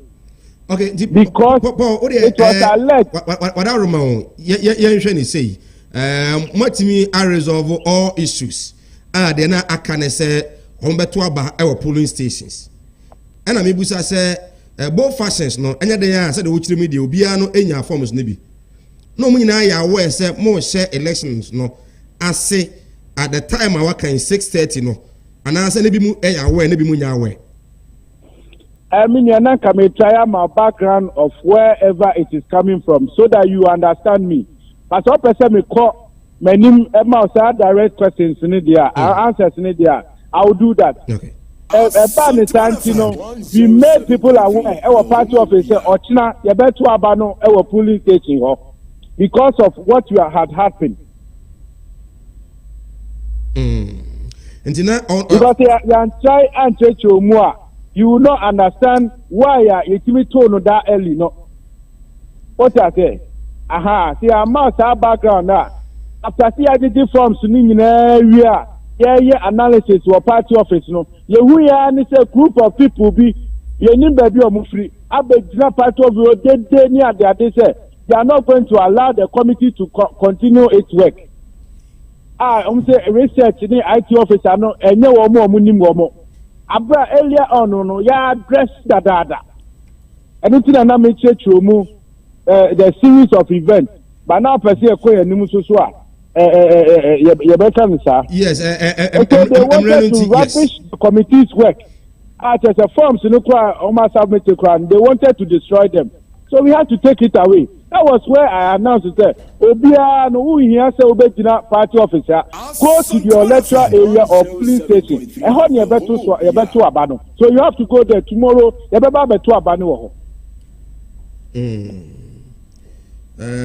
Enti mo ka kire mo moji tumu say mo beto aba no na ye hu pictures bi e wa ha ba ko de omo ka ene say aha ye krapa pa wona odi anim ko origin eno no e ya na dwopa o hu say ade asapa hono so mo ko to no time be Menya they say dia obi a won pe wasem e kan wasem a de ono pe e no beka what I say Ghana ha yenye elections 2 a.m. Eti dey bia the ultra video no catch us say 2 a.m. Then we should all believe it. We should all believe it say 2 a.m. There are pictures I mean to make my show actually say it was broad daylight. You can say we are missing any pictures and also elections were conducted broad daylight. So which one do we take? I don't think here Husa. Nyamote, Paul Nyamote. I don't think here Husa. All because of politics. I will never go for being interest. That's my own interest. Paul Nyamote, one region. Ajuma yakotina ho aye asumo adusumai na afeno that's a fashion of people be etimi kɔ baabi ɛsɛe nipa to this extent there. I don't think it is worth it. Point abotre wona region de wo koye bibia ni a the fan beka nyina no wo ana region ni mu say obema final report. The question is ebrebe na moto krapa abano. What happened at Ajoso Abanase? Emma wow party wudi animu amanfo ehye party ntade e na si ho. Ajoso Abanase mokoto no time ben krapa ana yehu video no wo say 6:30 and I'm also to abano. The video you're seeing is a night. Say how much and 6:30 whether na you na a time of pay. Let us understand these things. They say yes, started elections. That was the time we gave to each and everybody. Me personally me call about 6 places. I for sure say in order. What you say? 6:30 at around 9:30, no, you close to here because they had to also go and do other things and so here you cannot engage them throughout the day. It will be no kase ya to abani 2 a.m. no or no na can kasa ope because there's no way 2 a.m. Ubetima free obi say omra mehia na yento aba. Why would you do that? There is a video ye hwe no YouTube ni Facebook says here Abrantie baako ogina posifo nche no ka se mo be fa no ana se enkofo bi be fa no around 3 a.m. at the neko Ajoso about 5 police stations also no mo do so bu came nti omo kwa ye bo nipa ni din a no mo nyina Ajoso ye na yato omo e dey declare sankrofo no as a chairman na chair Ajoso elections no we are aware of this. Mahu bibisa but Beijing this no correct. I say polling station biano there were MPP form wo dada and you don't need to back somebody from one police station to other say be vote amobi you can see here wo mo beto about one police station you don't need to back somebody so why would anybody back you to and now say ha say koto aba ema obi why would you do that?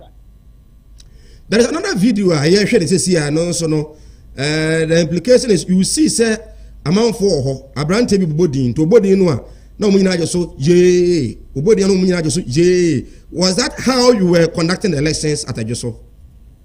Minya, I can tell you sir we had close to an average of like 15 to 20 people contesting for one position.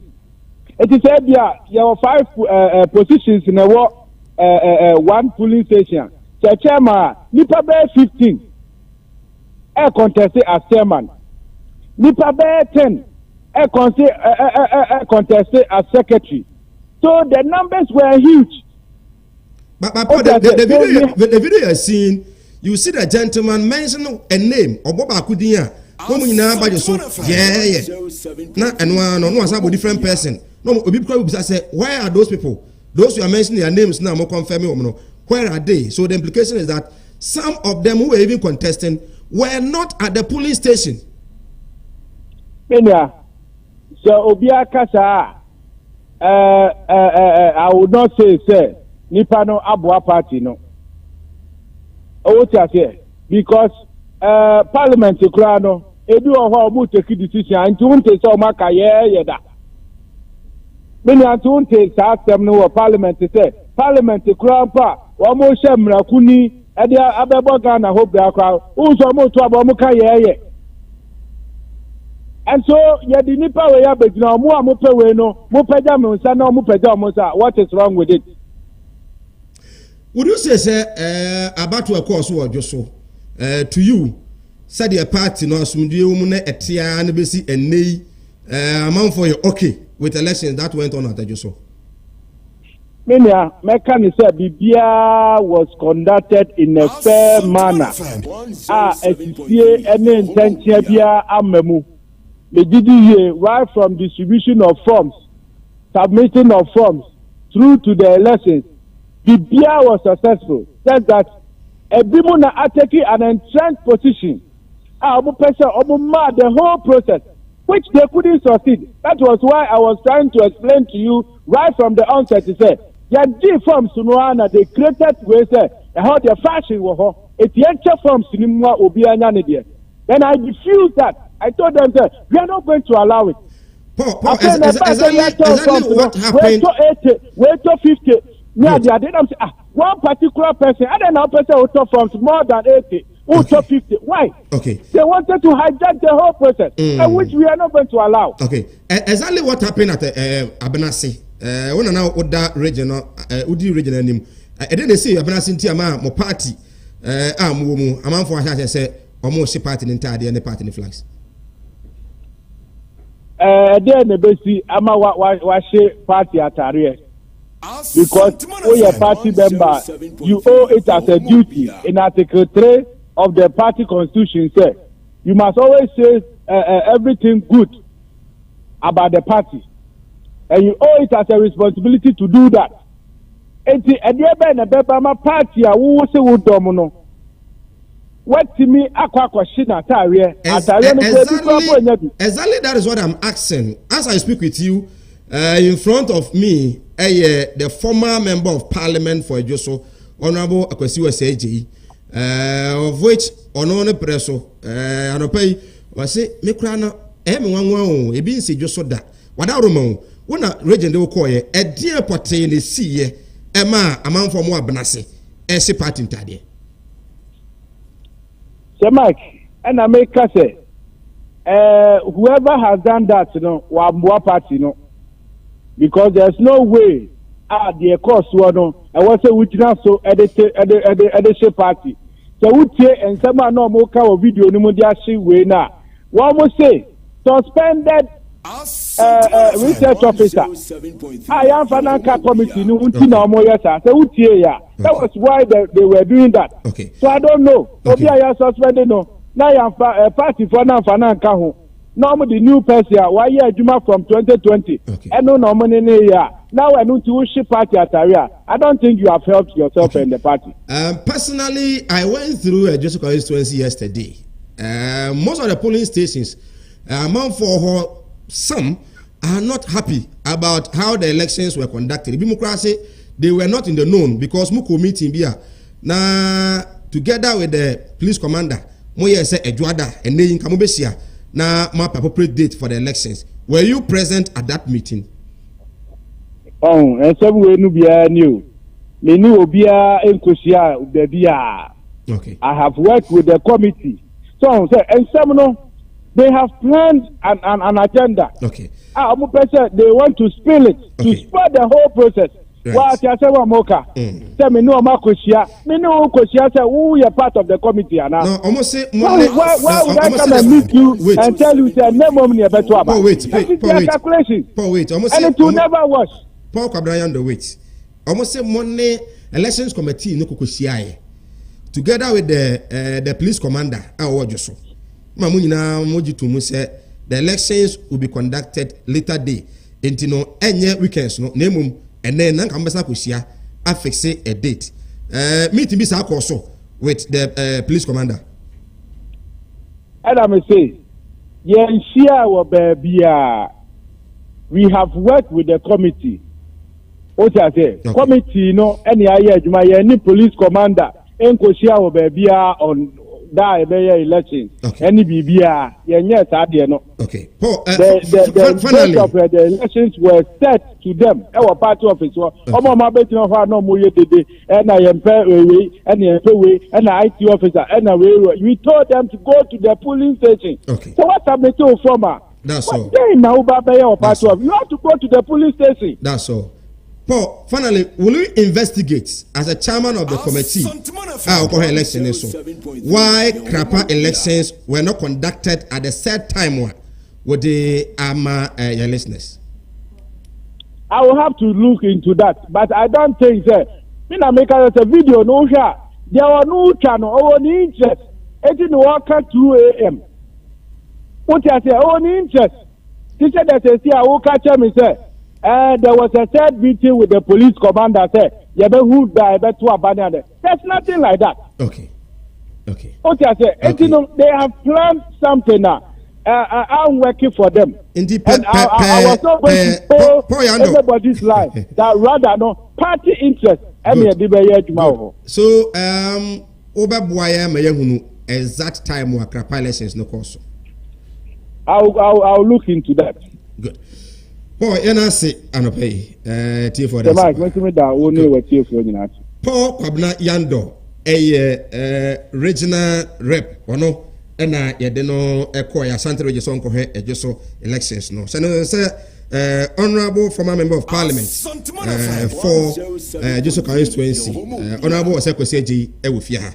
Yeni nkomo we tia wanwi na yeni honorable Emetwaso. NTK vice chair edema NPP ewo Joso constituency.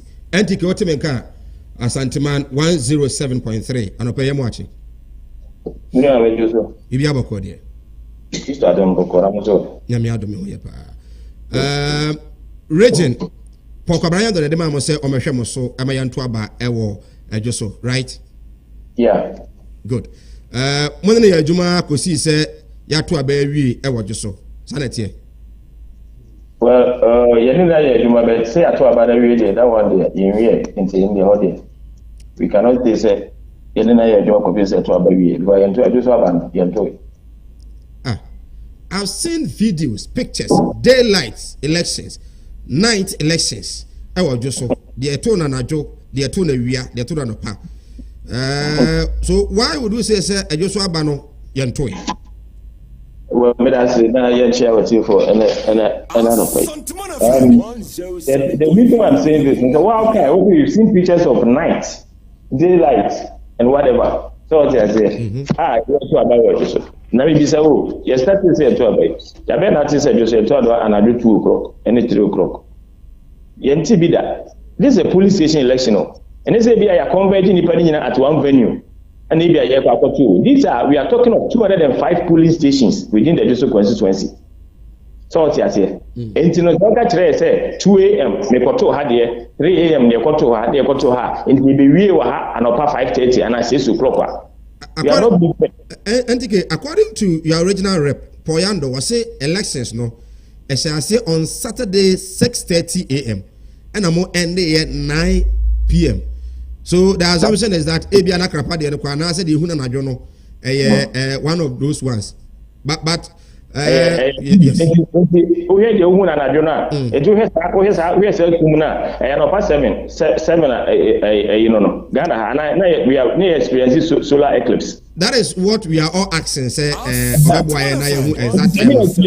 experiencing solar eclipse as of that time. I mean to mention it's a lie. Paul has not done any good to those who sent him.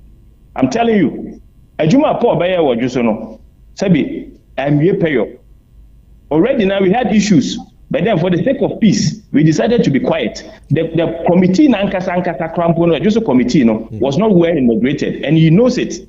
Because out of the time I called inauguration, there were conflicting issues because there were 2 lists. List them you know call as a committee members and you know. Am I going to make a choice that we should go back and sit, meet and then reconstitute and come back to him? So I say, yeah, by an acting chairman Kwamboso, he never conveyed any such meeting. Compare say for Omukwaje forms no the buy. Bisa Paul say on day 1, now buy and what happened at the party office? It was total chaos. Chaos. Police had to come and intervene. I was there, he was there. So I say, and only I say Obia on interest, right? But the thing is because committee Nankasa no, look. You was certain research officer. One the MP8 and I bet acting research officer. You was certain IT coordinator. At the national level, all levels. So the unknown face. And I bet now as IT coordinator. Understand, sir, the research officer has been suspended for almost 2 years now. It's a lie. Assuming without admitting, say to about 2020 krana. So when he was getting to the 2020 elections, and this is the truth, this is what I'm telling you. Anna MPC research officer and the conduct then as a parliamentary candidate. John Kumaki say research officer and the conduct on any he's not doing things about no. So I say, handling elections. That time John Bodu was there. They met at a hotel. Anna John Bodu, okay, fine. For the sake of peace, research officer and step here as I suspended for a week. That was the week that they had elections in Woman. And you're suspending for a week. There's a letter to that effect, meeting for their bro. So what you say? They suspended for a week, you know. After the elections, you know. There was no reinstatement. Anna, don't go to the national team in back tour. I was just on back campaign tour. I was Ashanti region. You be sure I just Roman Catholic Church. You know, and my secretary called. I was go and talk to JB about this suspension issue. Okay, I was why have you guys not reinstated him? And they say we are waiting instructions from you. And also, I'm on your letter, secretary your letter to reinstate him. I have that letter. And they reinstated him as far back as September 2021. So what you say? And say, your reinstatement will be to September 2021. Can you go back and say I suspended him 2 years ago? I didn't see we will look into that one with documents, backed with facts. I didn't see Abanase. Mo party am joining just the first time. You can say more shape party no, and also more shape party no, and it's because this same election committee to me make us ill-constituted, whatever the case is, almost on form. People came in from the news and cranny of the constituency. Every tour form 10 cities. Apart from certain police station executives, I do the chair according to Ono write up 4,000 forms and Ono write up 4,000 and and send it 4,000 way. I issue your musica, I top form, I file it, to pictures anyone when you are bar. Elections are what deny Francophone opportunity. Why do someone deny Francophone? Because Paul say because pictures now no Paul so the so I say a purpose of the MP or fan club where this one friend said the young patriots. It is a young patriot, and at some of the police stations, pathetically, you are grandpa, police stations 6 almost here at one police station. Now, Omako now acquire acclamation. Yea, wow, pay you to organize that. Your body and just your body and just we are near pictures near the court. This on no point said, the Nayana just soon to no 7 predator, or court group, or motor banado, or court group, a to a banado. I will to a banner and I do 2 o'clock, not 3 o'clock. And you know, people feel peeved. They feel, say, look, they have been denied the opportunity. Committee Nankasa go and me and Translate, yes, sitting, and 30 days. Because Friday na committee no better there was commotion at the party office. People were aggrieved because they still thought, say, a research officer and IT guy, and they deserve to be on the committee. And because we are going to the final election. That day, Honorable Kosio said, I'm happy to say about studio. He came there. On one case, paper witnesses said there was no peace at the party office. On Umpo Krampo, no money became Petrol service and previous. I was there. But whatever was happening. When was that? On Friday, Friday. Yes, Friday. The committee came to state. Now, Honorable Seji was around. Okay, he's here. Yes, Oba in a commotion to party office. So he's there. I saw him. The commotion too. I want to come for more person as some any juma. He was interviewed by some TV stations that day. Okay. Somebody as some juma. Committee and demand transfer and set date. You put that chair and a pass today. Yes, you are to Abaneri. What are you talking about? Committee and demand transfer. I agree on the date. I did by elections, because of commotion, I did chair with your and I can tell you for fact, me and Kata, that almost started to abandon as early as 8 p.m. that same Friday, 9 p.m. that's because we had calls. Me and Kata met with some of my constituent executives. And you wrote me because say, okay, so my they are in a car. No be you go na ya frefre no 5 no selected for that police station. No ma from no ma be jina ho. No ma frɛ young patriot faithful so na no ma be declare we near pictures near the court. Is that why you call an election? Why are you trying to destroy the party?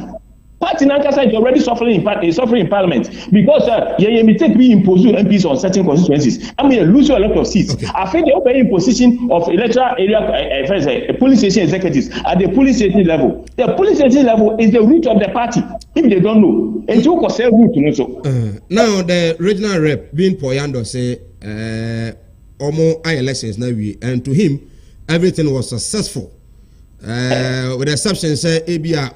Obi our agenda be and Rebecca said the elections were not conducted free, fair, and transparent. You being the vice chair of the party at a so Mujitum say ma conduct free, fair and transparent elections. If not, I have said there was no such election. So okay. And to us, we don't accept anything of such. If there's an agenda, he's the one who came in with an agenda. Because it's an open secret. Say Paul is a crony of the certain MP. We have no problem. Say MP be better say be me form me team. Na me dey say they be make me winning majority of the politicians. I have no problem with that. So but then give them an open and fair contest. If you think say you have a good solid team and you are popular on the ground and your team will win, give them an open fair contest. You also will call region. Is that how you handle an election? So what's happening to about Africa and then one Cabet position of party. See a tongue about Najua, Cabet position of party. So I said, and I know the Karma will catch up with him. Karma will catch him because there's more than just what by name of can say. No, to me, Janavenia meaning, I can say the election was free and fair. No, Paul Usunyame, Ponando, Usunyanko. So I say, Usuname, and the Nipa be say, and then Wama party need to be conform. That is why there be a kind of point in Yabria or Casa, because Nipan Peno, Nipan Cano Cranso. Because they didn't pay to leadership position, they don't deserve to be there. Say, mobile day. The TN said the party has structured. You have appealed to the region. Say, it is also telling some people, I know that people are listening, you are doing listening. So, and you have appealed to the region, say, they should nullify whatever happened because it is not an election. Okay. People are peeved. 4,000, If 4,000 forms in we have denied about 3,500 people some opportunity to be, say, a better almost about. And you are peeved. You calm me almost down. That's Friday. And it's a Saturday morning. We have to calm them down.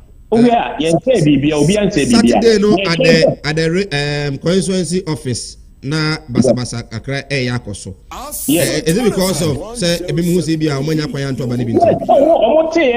Yes ato abane wi. Na omunya rush by say how? Abaye nyina be gina bi no mo se mato abane wi anajo. Enti they were very very angry. The police had to come in. Yes, the party in 24 ye kon ye ko calm omu nyina down. This say where was Paul and the cohorts. Nobody was there. Omo betimi aba ho. Okay. And people are peeved. They are appealing to the party structures. Okay. Maybe they run a party. Yeah. Two wrongs that don't make right. Second election, we can also go and conduct our own and also submit a list. So I say, but at the end of the day, we were looking up to the leadership of the party. Right. So they will do the needful. Some of them mentioned. Okay. Media, I'm open to an open contest, free and fair elections. Okay. And let's say just to favor one candidate. We are talking about the general interest of the party, not to be selfish and parochial interest. Good. Yes. He saw what happened. He's here. No decision was made. Now, contestants, is that fair? And you can pay Asanteman Edasi. All right. Abusia mene vice chair of the NPP, NTK in team Kweku, and mene no ekodi nkomo. Komo ni na ya joso. Honorable Osekwesi Eji. Honorable, omo kan asem no ma say eyi wadanse e. We are former member of parliament. Over the weekend I ba joso the ekos wo joso. Wadaroma TF4 a what teaching bench ye omo mo hwe won so enyina no 80. Yes, Friday now you saw what happened. And correct. But first, my main correct impression back. Good. Now I was MP for a Jusu Jabe, okay. Not a Jusu. Okay. A Jusu Jabe. Yes. And team. Yes. Good. For 12 years. For 12 years. Good. In fact, it started in 1992. Okay. And I'm a candidate. Right. So for 16 years, now a Jusu was so peaceful. Okay. So again, also Medina Akwesi or say again. Akwesi Oseji, not Osekwesi Eji. No. Okay. No. Okay. Okay. Very good. Asanteman FM 107.3. Let me call baby. Report me a phone call. Say there's a problem in our Juso. Okay. Ti me mama dina me call because Pakona ni yemshishino or bar. Okay. And a second call sa by my sister. I'm sure. No. Mako. I'm the speed. Yamekoya, the constituency. I know say respect me. Yeah. Eti me do ya na me call no most of them no ehunu me. Okay. And I'm saying, oh, dear Nancy. They can say we kasa too much. The Omo Kakusia and say friend saying the election committee no omo ntimi antrance. Na omo yede me bia omo mpe. The one me ringe the chairman, the acting chairman. Na me busa was go. Ade no say the city no. So omo kasa omo tra ho no omo ajojo a. Yeah. Entokwa besi because omo started to too soon near there. It almost so slow for the life. Until they say almost free hokra, say be a BBNTBC. In fact, there was no policeman there. When I went there. Somehow I won't say. To me, it's okay. Look, Mama Minipa me and son. No metra. Okay. I'll go and find the chairman, acting chairman, and then the executive. No, you go and sit down somewhere. Nothing broke a piece because you're more, and yet a good obia anymore.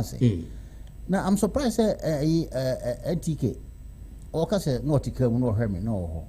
Who your leader? Who your first is it first vice? First vice. Yeah. So in fact second vice. Second vice. Okay. Chairman. Thanks for the correction. Yeah, second vice because we need to say there is a wow party we chairman also. Now to care mono who said me or me struggle. We can now they were about even to hoot me. I mean who as a leader of a party, I said out.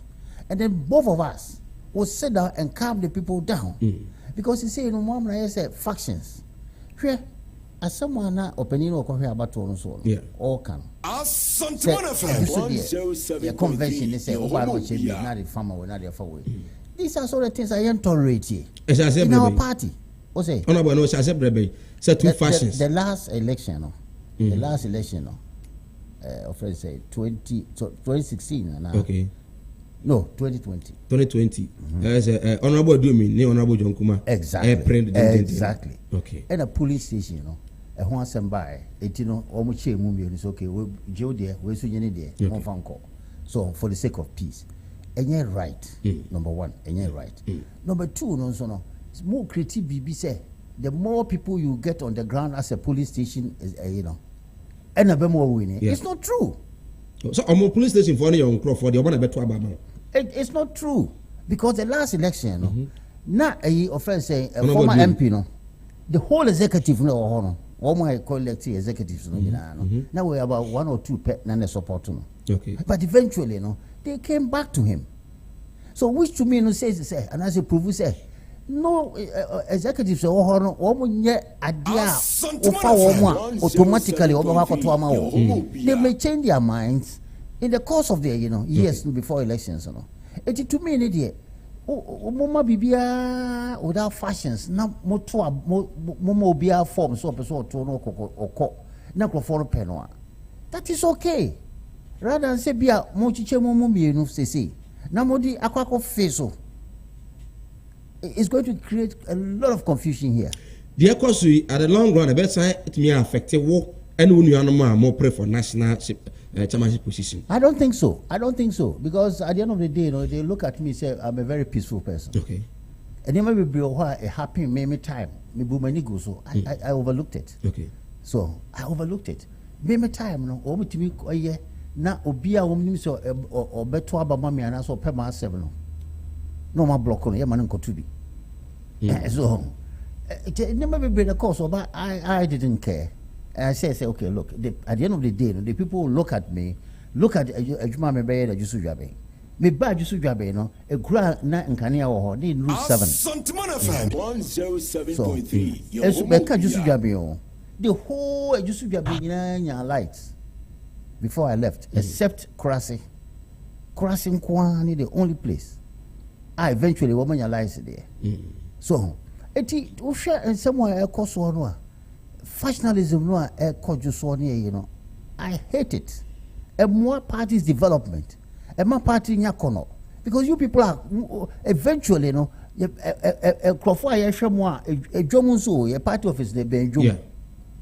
nkrofo atete ho no ayehwe mo se mo kuntokwa no are you making the party no say eyakono so bi so be kwa kotu bi adenti na sem we mutimi transe na mo fa yie ntu yie na obi akokwa asore eventually at the end of the day no nya wo nipa no wo ho ni nyina no you cannot guarantee so beto abanama you cannot it me yes ano ebia say ebia happen wo ajuso so ebia and happen wo dwaben it you know I'm okay so and besides that so even I just walk around I know for sure say I am not part of what is going on okay so it has no bearing wa woni me a office o trust say betimi ayedwuma na magana nyina no please go there and cast your vote accordingly okay now we dey affected the amount forecast and can expand the electoral college no so capacity mu bie mu a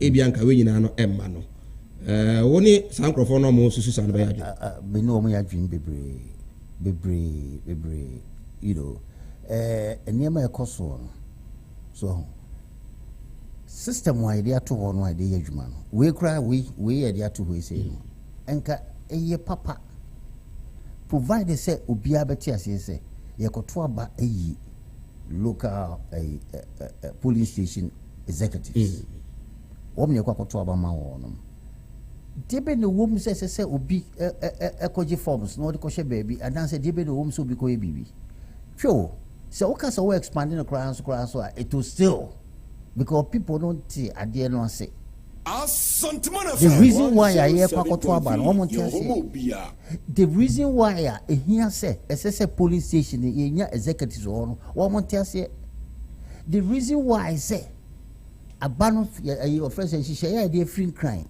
e dey abano SS obi adi so pepe no mo tell say so dey ben papa you come here about to say somehow I am bobo ka question abi akabebusa no say abano aye to no na only the electoral una ukoshe abano to no so ana say una ukoshe say forms no vetting of the forms no e na ukoshe ya na omo hwe omo ka committee no omo hwe from the beginning to the end from the beginning to the end it's a committee I think they are about 9 or so mo veti we are and sana mo aso akoshe so mo to abano bo yeah and according to the offensive directives how many days is it to aba omo to akosi on the 5th of next month so what's the rush this is one question what is the rush say itimi ye it's say mo bia hu say just be fair to everybody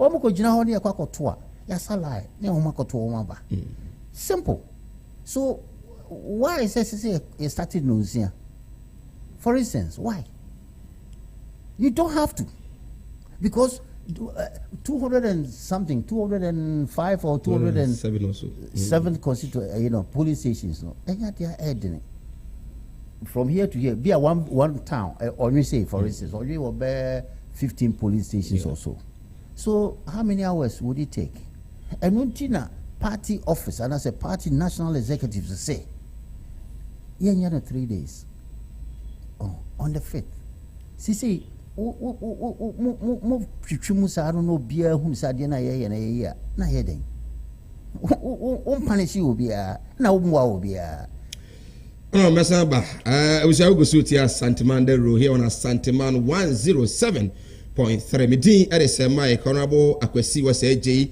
former member of parliament for Ejosu Jaben constituency former foreign affairs minister and then currently say party no man kwan na nyame boa na hoden ene nkwan wo ho a mu bi etumu a national chairmanship no obewuram ene no edin komo ba shane so say Wallace ababi o atenase or administrator edema NDC here in Ashanti region and a regional director health facility regulatory agency was sign a national communication team member of the NPP Oko North Eastern or vie as regional chairman and also atenase in Sasedu and so I emphasize that Enfama Asanteman talent hunt Jesus in all ministry na ebi komamo his herbal center so nyina na boy medjumedi no atimi edeba ma me ma kwa batia wa na mene afi honorable meto aso mewie na afi yento se wala sakwaba ya dan boko de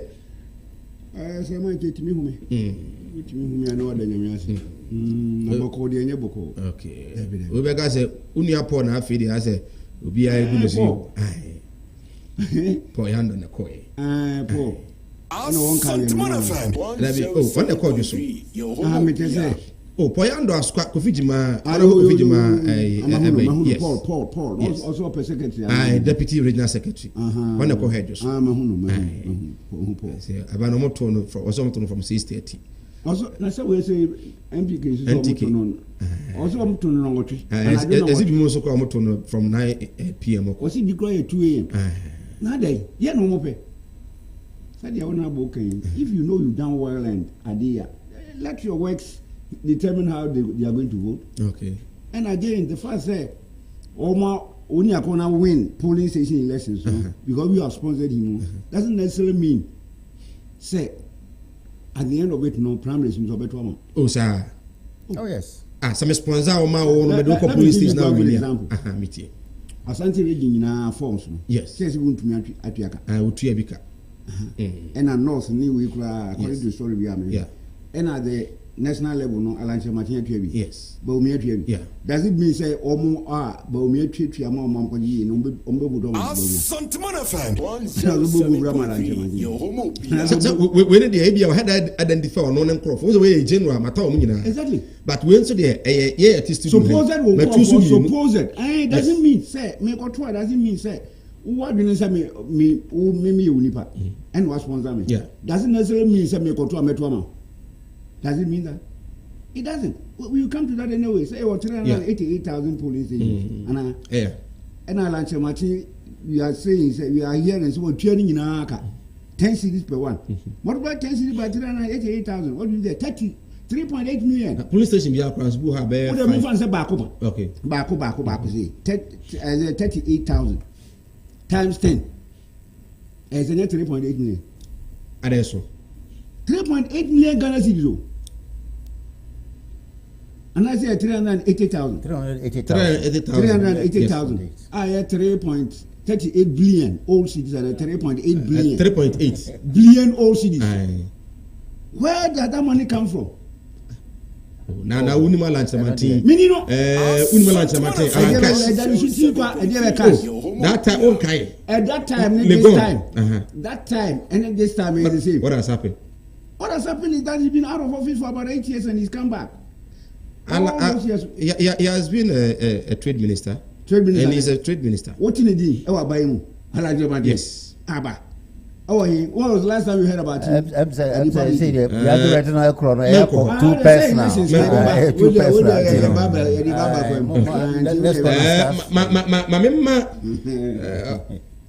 Chairman Kwaba. North East Boko there. Yes, Uguso. Ambition that's all. Good. Timo share ya mo chairman no. Una munkum wo. Okay, ya no be microphone am. Baby ati kwa say distance wo mo tinka. Uyi ma me na be hard still. Okay. Well, and I know be ma me. Chairman. Okay. We have to Asanteman FM 107.3. Your home okay. And then also we are live on Facebook. Oh yeah. So it has to mean that we have to be leading the way. Okay. The voice of from the signals you know Paul very well. Say onana mo a you say ya adwuma she Paul nsa obetumi aye ana say otumi ye. As a deputy secretary for Ashanti region, Paul Betumaya Jumon easy. Okay. Very, very easy. Because me name papa. Okay. Near SCN, it's rather unfortunate. I have said it somewhere, sir. Omwa, you Omu as regional reps in all the constituencies, you know. Paul did very, very, very well. Okay. Shamai, what do you say? Paul was among the fewer Omuko distributive forms, you know, without any problem there. Sure. Yeah, Omu senka they should represent regions, you know, especially Kumauseya. Yeah. he hoarded the forms or could the forms on fat call forms. Okay. I was so pissed that me for over 5 hours and left there without any form being sent to Kumawu. Until there were so many machinations I could cause. Not a jisu encounter. Honestly, not a jisu encounter. Okay. Look, at that time, no, me friend Paul more than 30 times or answering na. Okay. So Obaka say bia ebi mo starting ye. And ebi mo so starting ye o man ending ye na. Ko Paul dey ne say e kwa mo fa so mo to aba no. To aba na journey ade ade nyina. What me who say even near asam na eba TV so nyina no. First one ejisu de no. Na honorable na honorable. Yes. Na there was no issue of they not getting the forms. So. Yes. But on reasons they say Paul Mwadi. That's what they said on TV. So if I got it right now. Okay. Now omo complaining say ono omo en like the casa any. Okay. Oh. But eno no your relative. So eno no your relative.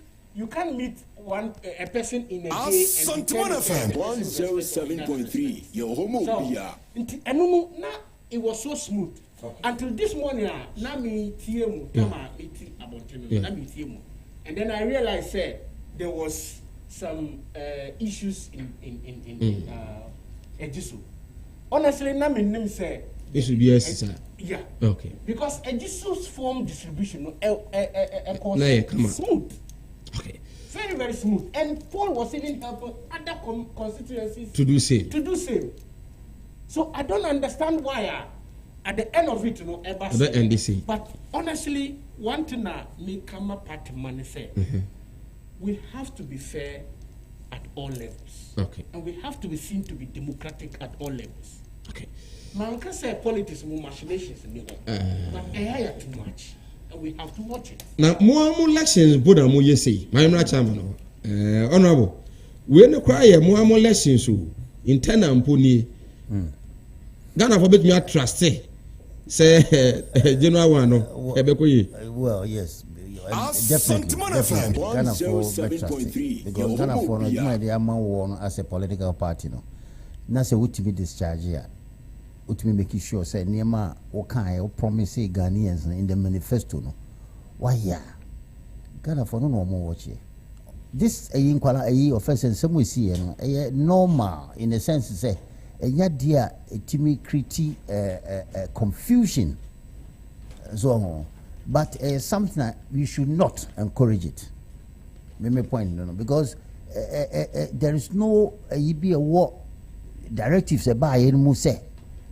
Wobetimi ayeni say wobetimi ache forms no mi no na de ba ko ama we na de ba ko ama we just a convention no it is wrong obi opebia and I'm happy say me on the left inusa can say papa no was discharge ade no oye no honorably o chiche ni ye making sure and even advising people omo call other first constituencies omo so ko yesade no or advise them to do same.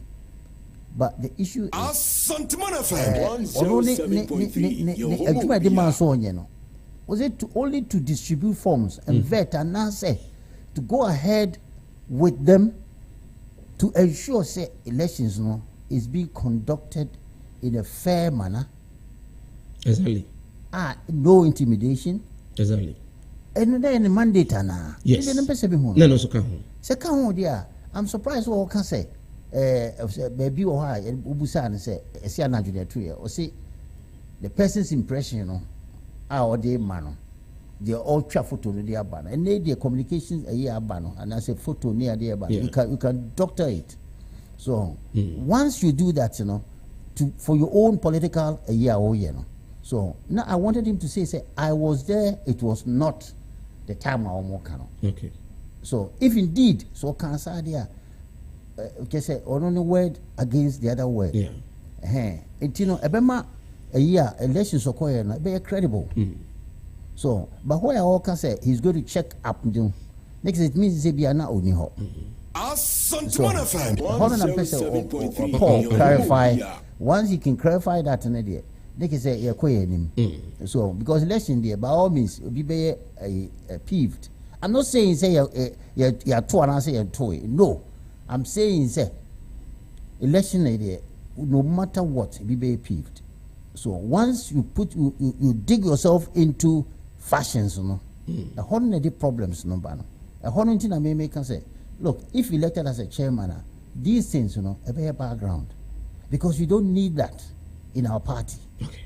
So, and I face some directives to be a bit free. The national bebano, it must be followed to the letter, because that is what has been decided by a political party there.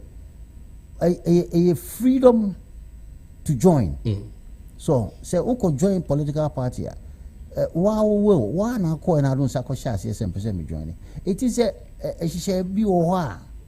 you have to follow it. So one followed here. Make say one person be a party member. And yes, you intimate now. Now, the party, no,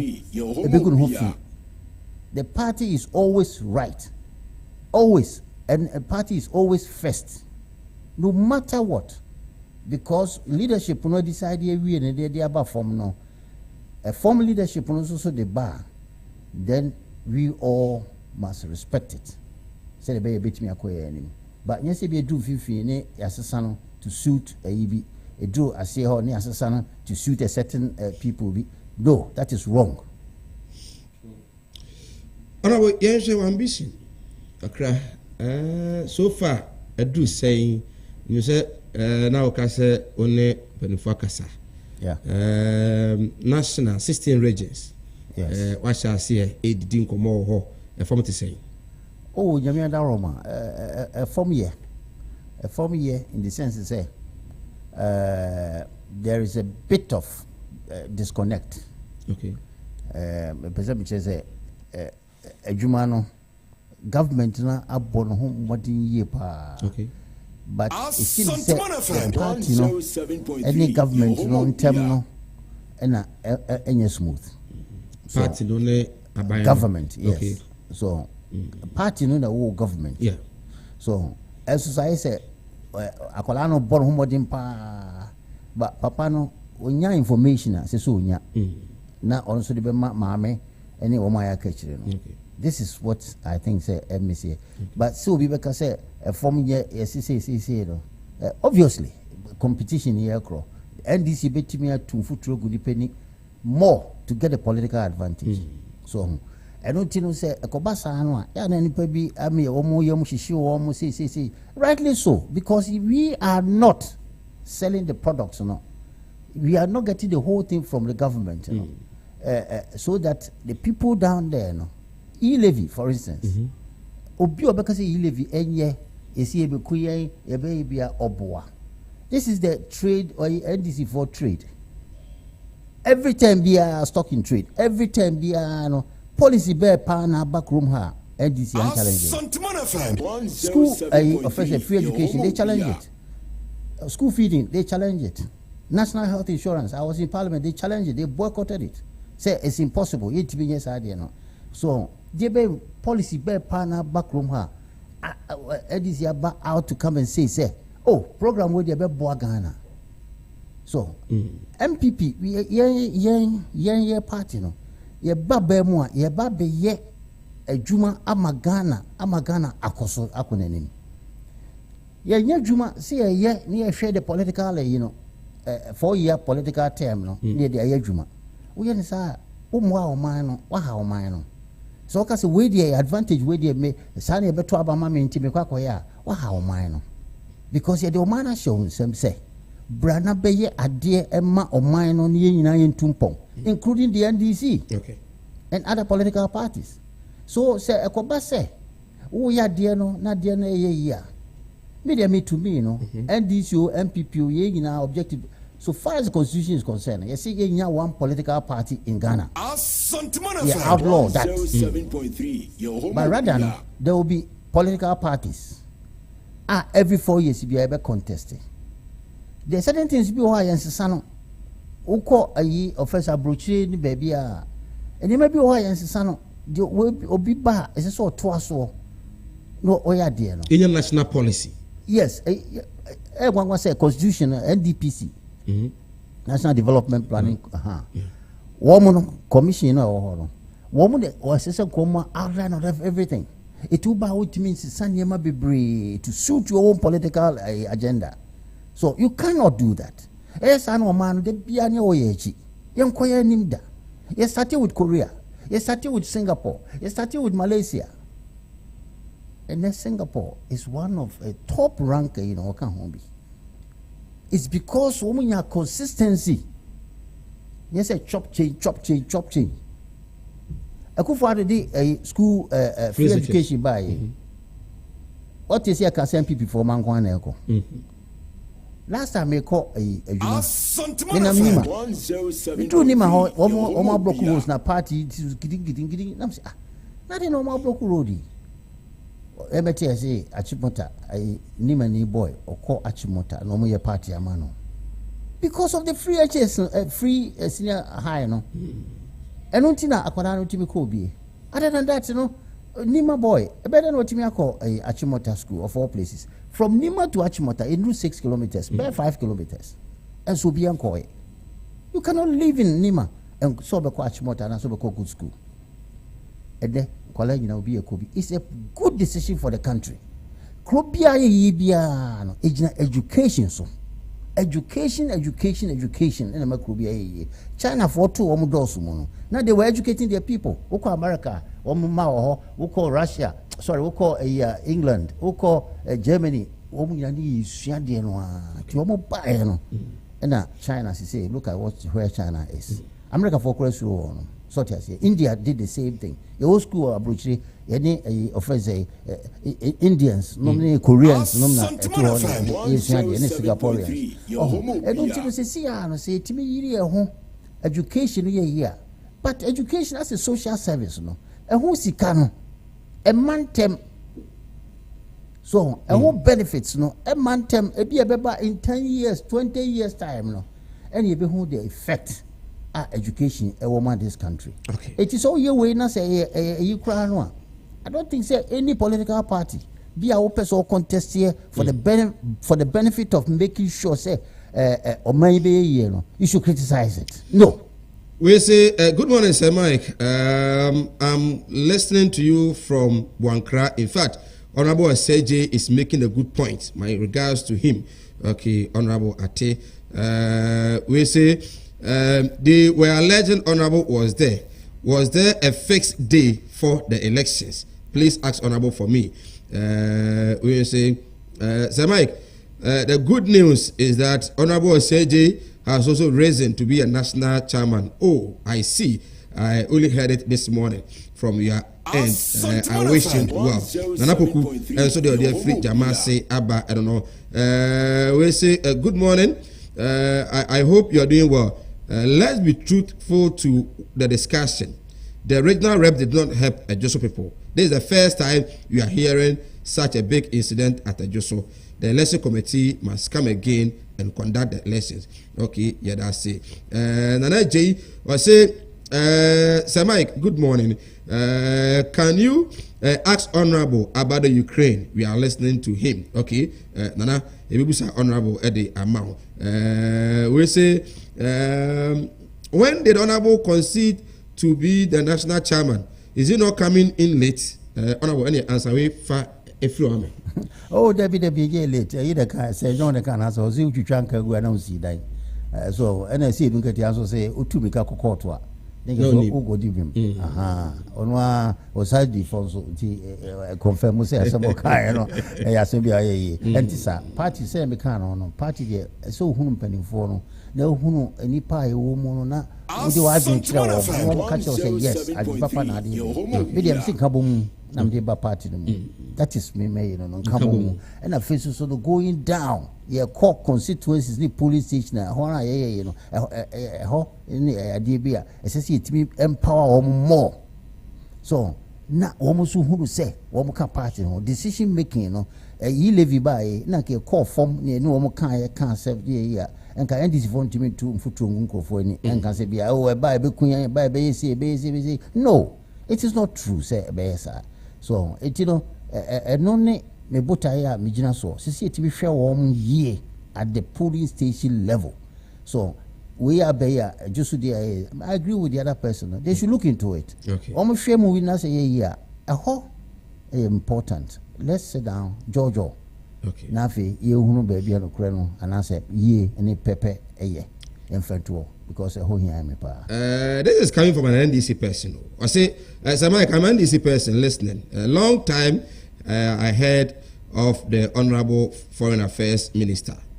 Former. Okay. Please ask him, is his chairmanship going to kill the monocracy in the party? Are you going to yes, I know one of my crusade back on. No. And do you think the party people will be willing to accept that?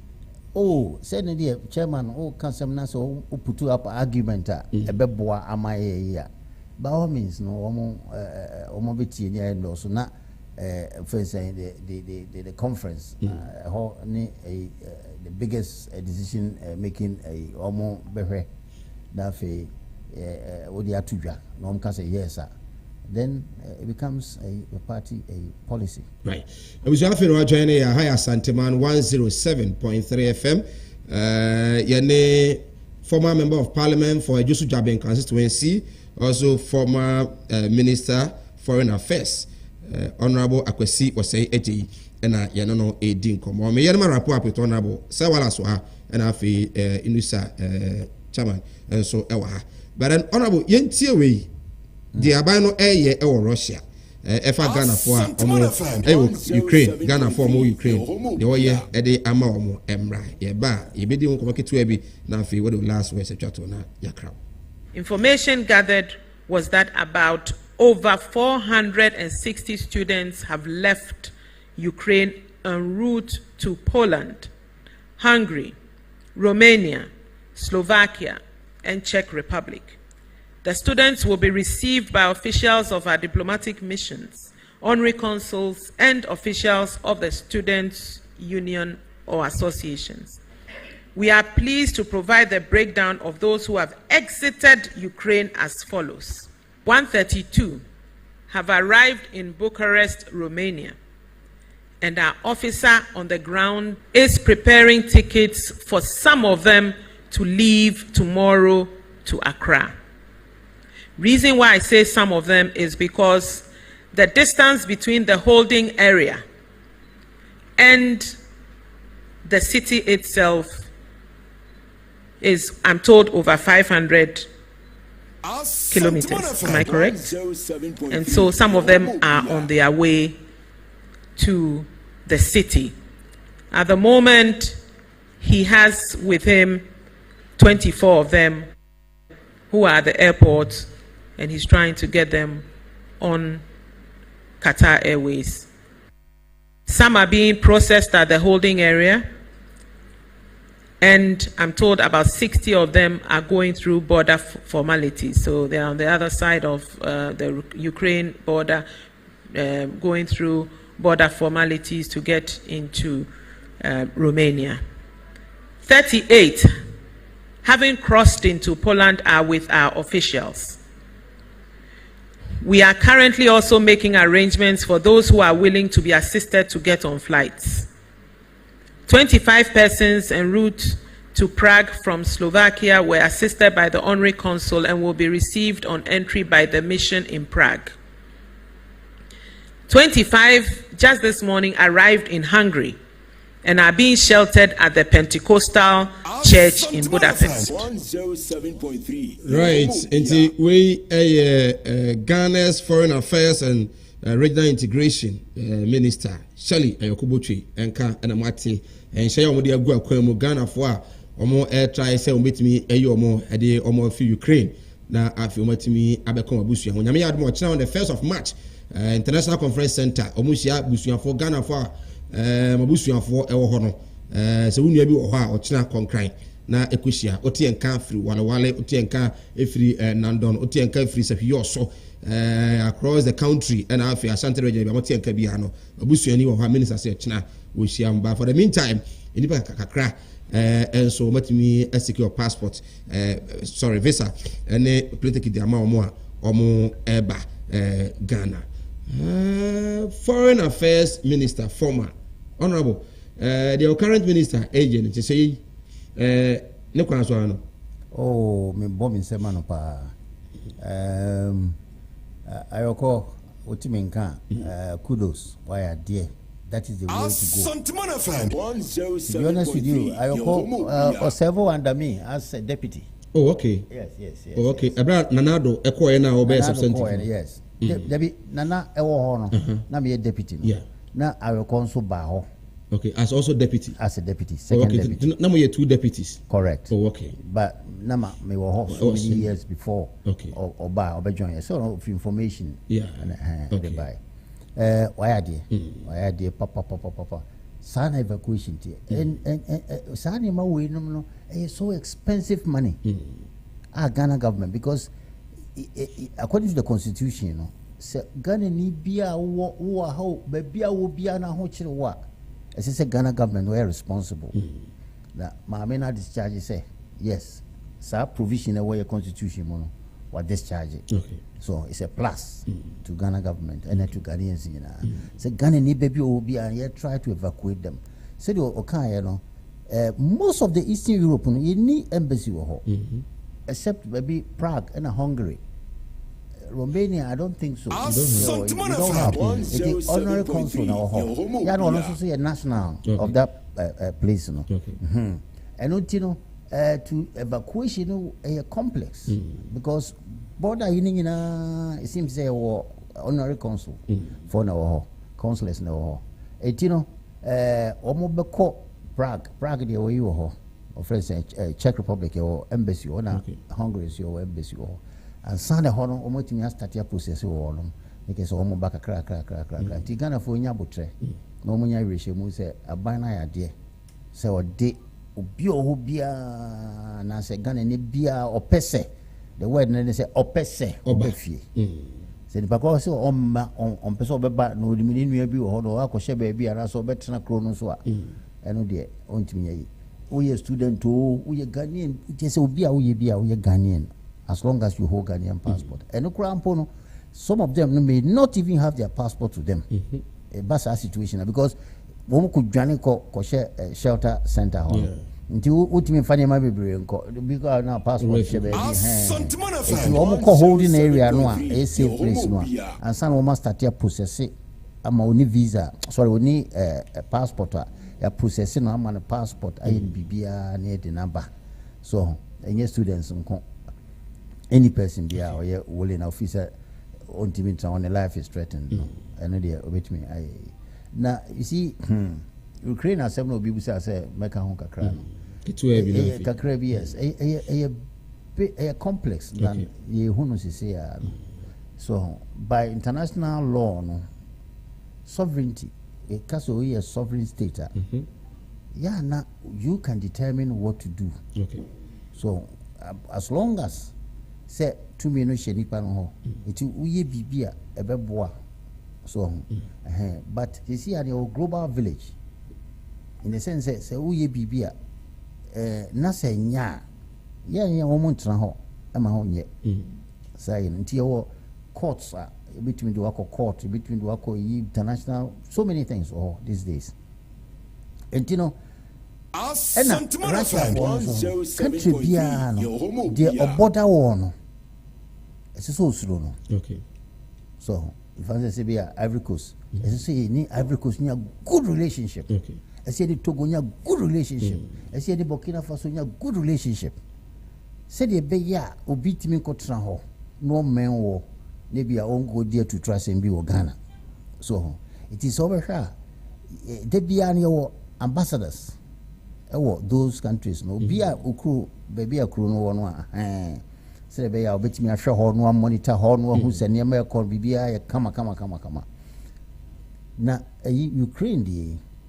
Ukraine nya independence no because they no a sovereign country no or no to me determine na papa we no we pro west Putin so, Putin Ukrainian president no a bit yes a bit pro west it in Adrian says so join EU or join NATO ɛna Russia for nso fi sɛ so ojoni NATO no a NATO for no no kyɛ sɛ ɔmo betuma yɛ base ɛwɔ kurom hɔ training bibia NATO ya siso participate so ɛna no stro sɛ ɔmo wa bɛn ne kurom dodo te sɛ bia Togo ne bia ɔmo bibisa eti Russia for no fi sɛ no yesuro ɛna nkurɔfoɔ nso fi sɛ yɛ independent o but remember sa Ukraine no that can a Soviet Union USSR na ka ho and omunya independence the Jobia tete no Poland numina no ka ho forming the Eastern Bloc Alliance na omone NATO for almost a soldier sem na making ɛno no omunya independence it seems say omuna abandon because obi say Poland say o ka EU ho no saka NATO ho Hungary which is also another one or also so can EU ho no can EU etino Russia for no feel say ka omotiti ho no a come safe because at the end of the day no sa line for ni na a part of the Warsaw Pact which is the Eastern European bloc the face the NATO which is the Western bloc it is the same way no da ho no na Russia for no omo Putin in the for no somehow no na say independence the man for no ama Home security, they are threatened. So it is a BB, say Crimea say part of it, but Crimea no, Omo Ayoyana, say, Omo take you over. So it is a West for say agenda beer on Pesomuyo. A nuntina sa woi and as a Santo Quay Astatie. So Ushemwa, a NATO for Britain for Kobo arms. America for war with troops and tanks and Germany, air to air, Germany, all of them, because they know say why here now we know to more. A better domino effect. A bequa Poland numina will be able back. Oh, now I for some more bread for because you say a honor somehow a buffer. So one way in say amount for a video become about take as a Mayan Kabi, a Ma African Kabi, Magan and Kabi. As a former foreign affairs minister, would always say a ban on Fananum, and as we did any fear some said the late former president Kayan. Dangerous, so do fear some. Very, very dangerous because you see sanctions in the Banu I suspended woman or more oil no intimate treaty or international markets. We are going to rely on Saudi Arabia to pump more, so their prices no encoso. So it I don't know could be affecting, and the oil prices because so yes you can't but as Ghana there, we don't intimate and fear to Musa, but it does here go through the AU, so the whole African Union no, and it's so want to know can be say affecting. Nigeria, for instance, or Russia for the investments be very coho. Nancy Russia, any Africa, also devote over 100 billion. Our be boy in 10 years. Says because of the sanctions. So I don't see another thing. So and private companies be bring so your investments. Africa. It be because it's a SWIFT system. No, it did payment near there. No. You suspended warm and also a bad affecting it. You can say Ghana and as Africa, you should have a say. You should go to offense the UN because you see again another problem higher and they say UN Permanent Security Council. So Security Council almost decided say Russia and a president of that Security Council. So non-permanent. Ghana also be as a country. So it is a use either AU systems or maybe the UN no you put pressure on the UN to make sure say there's a ceasefire and then they start talking. So a use diplomacy to talk because at the end of the day who can say about consequences say Ukraine na obia nuclear powered. Say a bomb say by conventional warfare tournament to the be. So it's a nuclear we are Ghana, you'll be affected. Right. So it Obi say we shouldn't say it we shouldn't go, Ghana again, Ghana is also a member of the non-aligned movement. So non-aligned movement, we can use that one through for us to get a hearing and answer to have a say. Ono yana say ne kura just in a minute. Ade na ade betwa to ama Asanteman yenhwe nimu. Yo, they think I made them once Asanteman FM. Say mo to mo sa frame me say me so me use mo platform me so. Na me ho edi enchre Asanteman any Ghana mine. I say me person me contest as the national chairman of our party. He be nominations no so ma koje form so my your party you want to share intimate cause here kwa campaign gidi no enuro you say file nomination we are then you go around to campaign enuntino ye bobo mo amane through this na me de enema mienu na mgina so se be ya party no nkabo mu kese ebeba because crossing the 8 we are almost there but see an come mo intimi okay I feel so no police station for no ne for na yes so mo remain calm na mo follow you know because the fact is say be supporters say monko na monko to abana na say monko forms na monko run you know it doesn't mean say the same person no who bring a vote say John the kind was a fear delegate say John thought to say nyame fan crazy no gidi say hey NDP for the who woman na we obi abaye afi ko ju or pan na walusu general secretary no walusu enunti no do kan say fear delegates nti delegates for amoye mo na mo esia hene ne aifo mamo en pepre mo ho samo koye bibia mo fidi mo fomodin to party nanim na party no hihye ye papa no a ode aba no mo fanya dwuma na power no de free yensa gise yeni ase ye de kwakoma NDC because NDC is not winning election. In fact Ghana has it was only MPP now winning one election. Yakabia no the person incumbent no or the lose now afa so it was only a Kufuado or to be restore power from the NDC. So apart from that, you know, you have to lose for your opponent to take. Okay. Honorable Akwesi Oseji Adopai Yenase. So yo, the massive good. My good friend Sewalas. Good friend. You be here. Say you know me as you are when say one effect. Good. Hey, that's the first number one time. Let me cancel.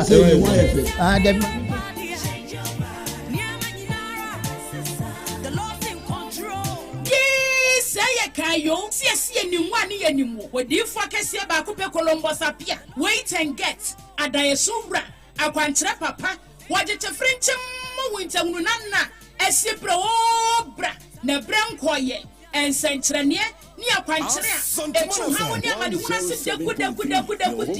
Tishe Bishop Columbus apia chiri kwan. Ewo kumasi asemia. Asore nkwanta. Jesus in all ministry. Your friend was say, wait and get. Wait a yetina hote, a war, a quentuo, and I saw, and your bravo woman who be a dear.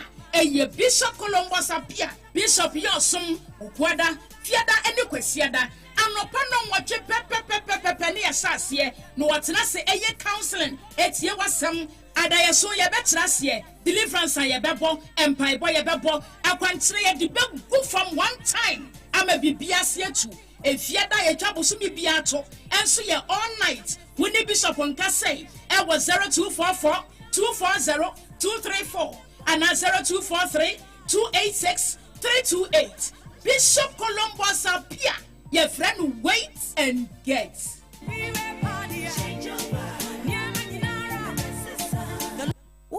Asanteman.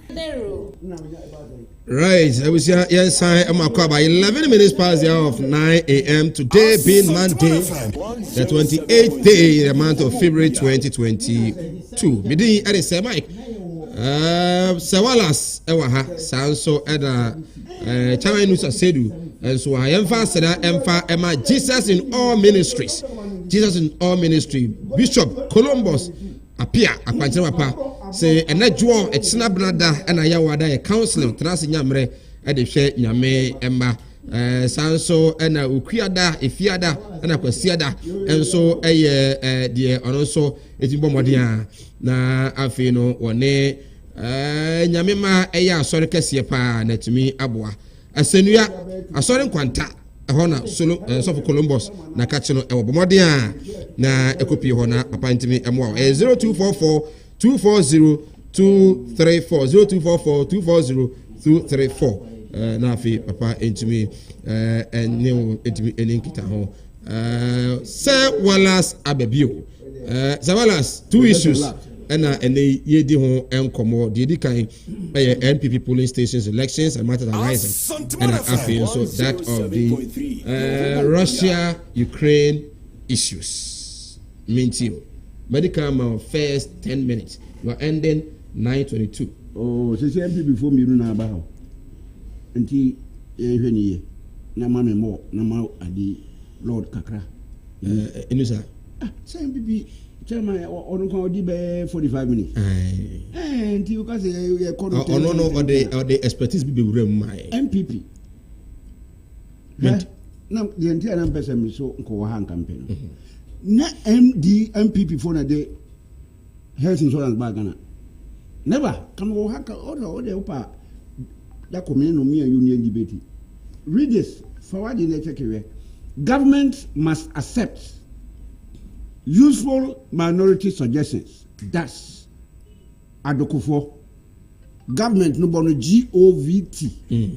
Government must accept useful minority suggestions. That's adokufo. It's on Ghana Web.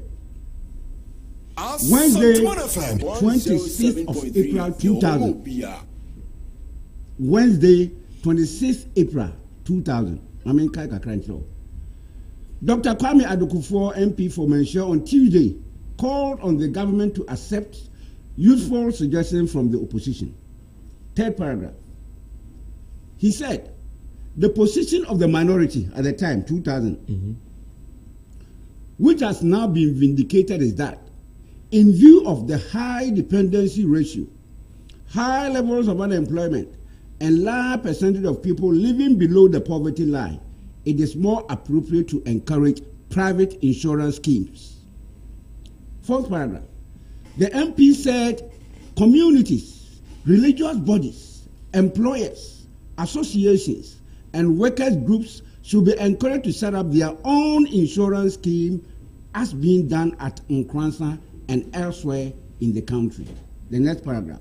The government's role, he pointed out, should be limited to monitoring, regulating, and supervising those schemes when they are in place. Apart from the health insurance scheme, the minority also suggested useful ways of improving the cash and carry system to give it a human face and the exemption of paupers from payment of medical fees.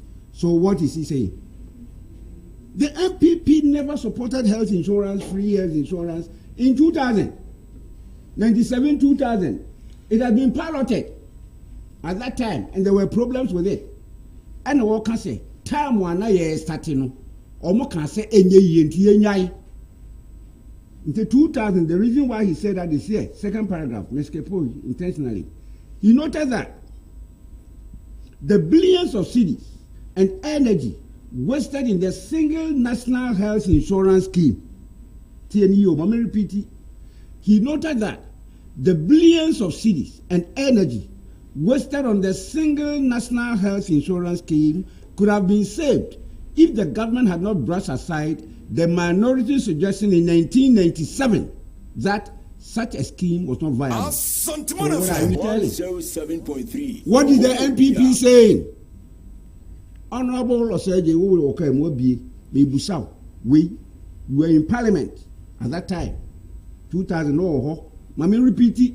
He noted that, second paragraph I'm making, he noted that the billions of cedis and energy wasted on the single national health insurance scheme could have been saved if the government had not brushed aside the minority suggestion in 1997 that such a scheme was not viable.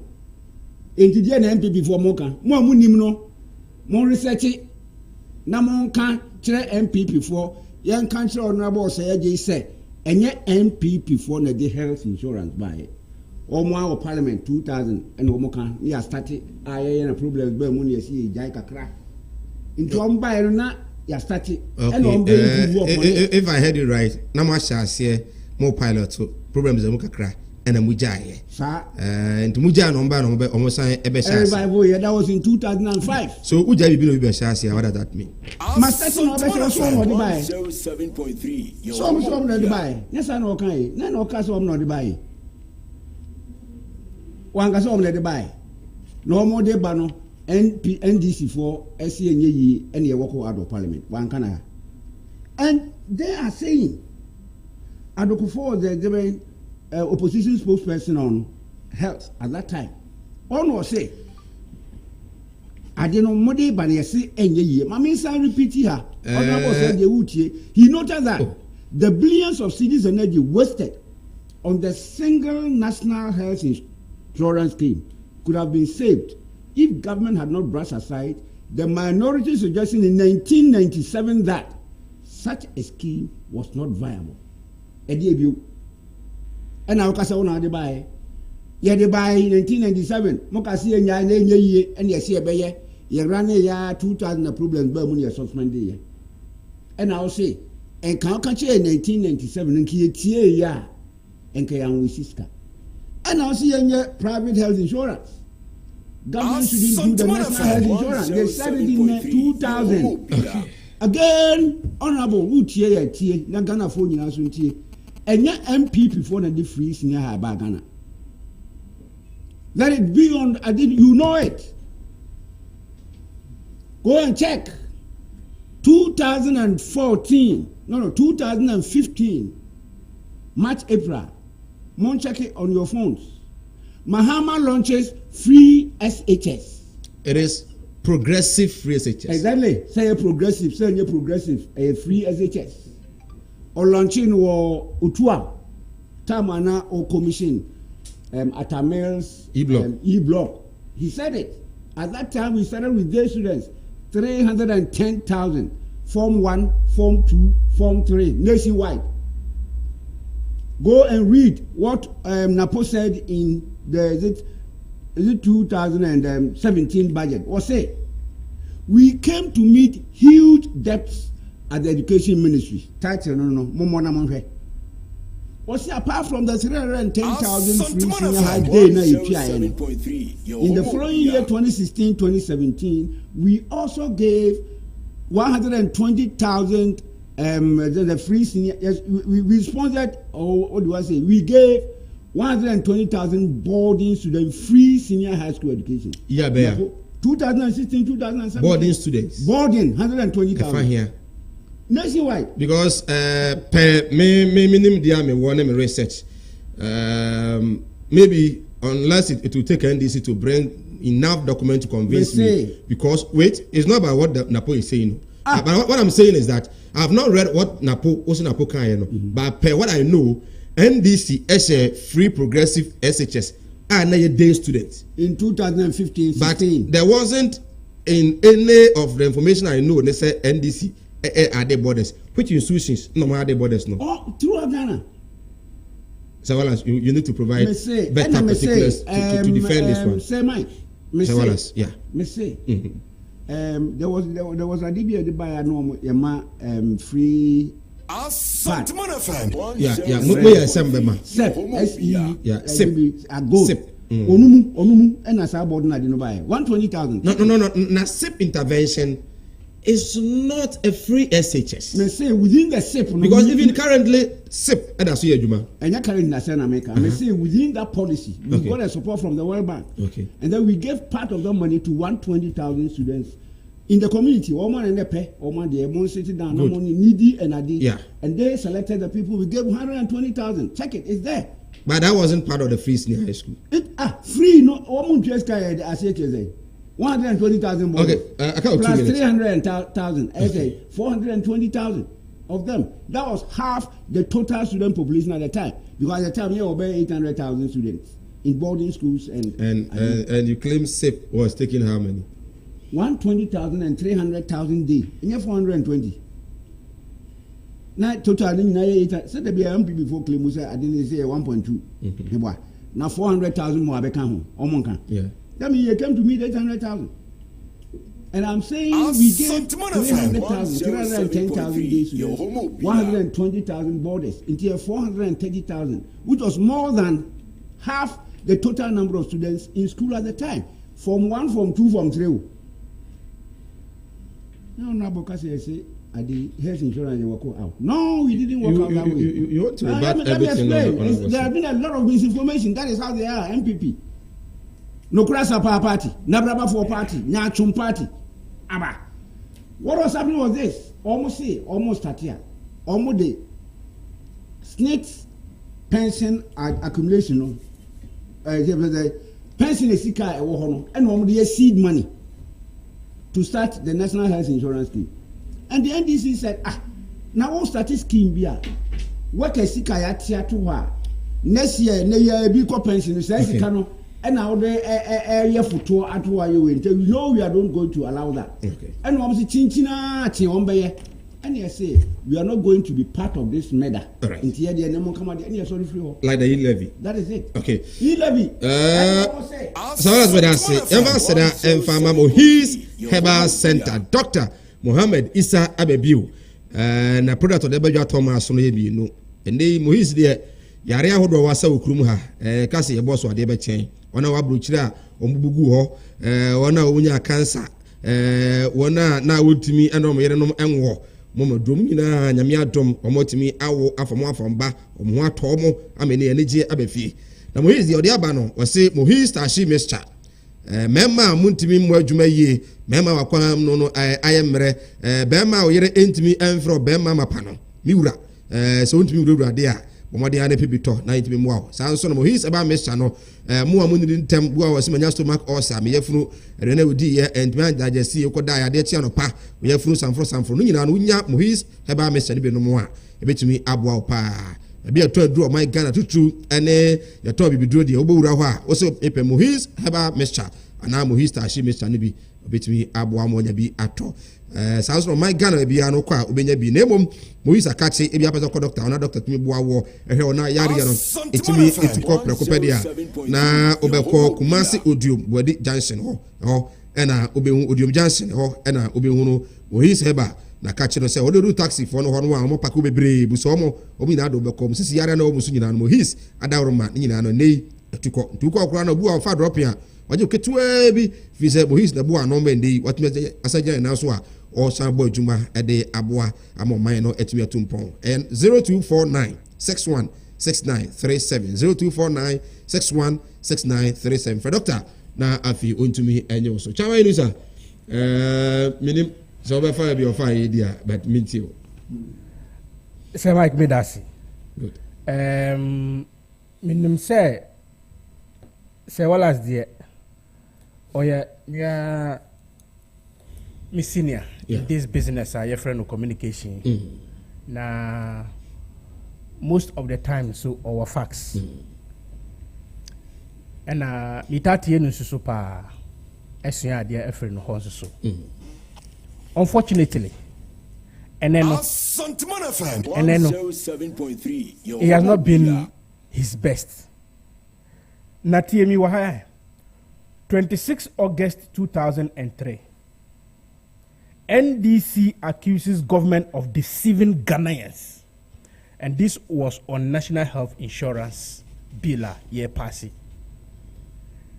Their ranking member, Honorable Moses Asaga, says that the passing of the National Health Insurance Bill does not mean the stopping of cash and carry, because MPP for na ye catch that Ghana for say ye pass adi we na cash and carry no ebejai. He said it was not going to stop the cash and carry, that we were deceiving Ghanaians. Therefore, we should not Ghanaians should not accept the bill. Why? Or see, the National Health Insurance Levy bill is bogus, and it is not good for Ghanaians. And then, Minister Wallace, any yama, any abusia for, we are enjoying health, national health insurance. Now, Ghana for to me enjoy any money ye. You see, these are some of the things. The publication is here, you can check it. 26 August, Ghana News Agency, 26 August 2003. NDC vehemently went against National Health Insurance, say, Debbie. It is not good. And yeah, Ebeba Ghana had that until Makwe. They ended up leaving Parliament, boycotting it. Now, was it entirely say Omumpe? Yes. And I say they were giving absolutely. reasons. I've quoted Honorable Kwame Ahwai then, now Prof. Or see, the national health, the bill is bogus and fraudulent. In his own words, I have quoted him verbatim. Ghana News Agency is there. But I don't blame NDC. That's Omu Subayano no. She Yambra Free Senior High School, Nana or can or say. Omu ye progressive free senior high school. Any free senior high school ni na epe. Oh sir. Okay. So see progressive free senior high school. Any free, absolute free senior high school epe. Adanti na musi. Free senior high school end to me masu just say after 20 years. Now omu try and throw HR Ghana for ana. Eya samiso. Now yan fa enu tunchai. She the same NDC, this is their manifesto. Omo share with Facebook so this is NDC manifesto. This very year, election. 2020. 2020, election. Okay. That is NDC manifesto. Jobs and prosperity. Thank you. Thank you. People's manifesto. Thank you. 2021 to 2025. Thank you. They describe e-levy as electronic transaction tax on financial services. And a friend electronic levy on mobile money transaction. Okay. Now difference in the difference in the page mama na mi amen.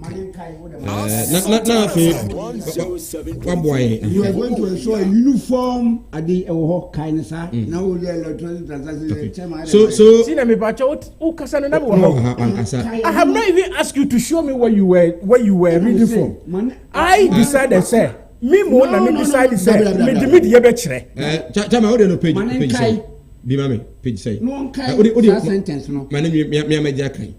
Me ameja kan. Chama to so me. All right.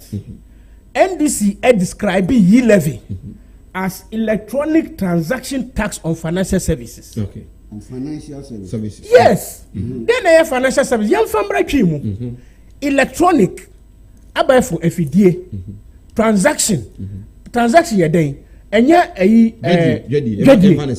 on financial services. Thank you. Senior, me pacho mami nkasa misrao. Nkasa na me wo. Kasa. Me di English no batwe mu. Ama obia atie hu se NDC for die. Asanteman sa almost sa atade kroa NDC for ye NDC for. That's their tradition. They are very good in trying in propaganda. Okay. Very excellent. Hold your breath there. Now, hold your breath. Hold your breath. With this manifesto OCNDC for chile and a Ghana for bit seminum. You quite kind ye, and a kind MPP dear, and a Ghana for who say NDC dear no say on my bed tax. I fair tax not transaction electronic transaction tax on financial services. And on Ghana for coin almost say yam penti and toma womo. You never captured this in your manifesto, but you are now implementing what Ghanaians said they don't want from the NDC. Why are you doing that? Thank you very much. Sir Mike, Ghana for anka bebia specifically say omumpe sa we. So why do you think Ghanaians voted against NDC? Ghanaians voted against NDC because NDC na omuba power pen. Ghana for omumodimbo. Okay. Na ensueni ntina Ghana for say. And yes sir, yan so anhwe. Ya so wahwe. But now money mono na ewo form nti yamfa ma wo sa training kra na wo be ko training na kwana kwatena ase na sua yie te se na dia flag bearer kan say onu okwatena ase no wasua say na yesibo man no nti afei deɛ ɔba a ɔbɛtumi abu man yie. So we know a stolen policy ana because mumu de nim mako we NDC for policy na mo de be to Ghana for so ana. Thank you very much. So somewhere nyina na da bia ya ka na Ghana for AGD say MPP ena ya abaya ebetimi ama Ghana for Ghana yie no. You see the point? Omo asam na omo ka on financial transaction no na me pesa me di ba twimu se na be ya yetiefo ometia ase pa no say na omo say sika dwadue. Finance is sika money. Transaction is dwadue. Mobile money is what? Sika what? Mobile.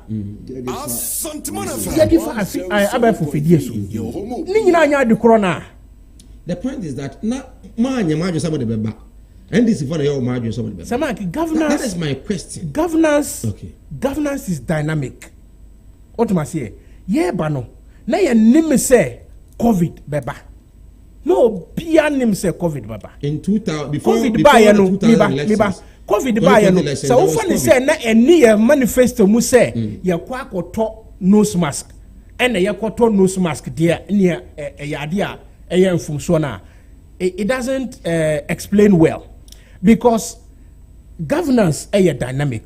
Uti governance munasa sana si kono upesa we increase the speed and nasa upesa we reduce the speed and nasa upesa we venture into any other thing na kwen wo ho say ubetimi because the goal ni say upesa udi development ebeba Ghana empumtu na upesa udi ma Ghana for so if at any point you have to do any Ibiana Ebama Ghana for Harry Omuna, you will have to do that.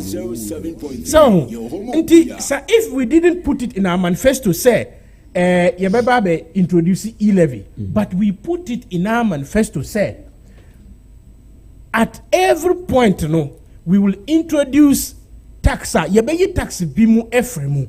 Na ya introduce tax bina Ebama Ghana for. And then also Ebama Ghana for what we call Ghana Beyond Aid. Ghana yebetimi anye sika senebeya yan kasano will be able to rule ourselves without borrowing. Good. It was in our manifesto. Okay, for us mami, what time now Sunday, but mama 1 minute facing me.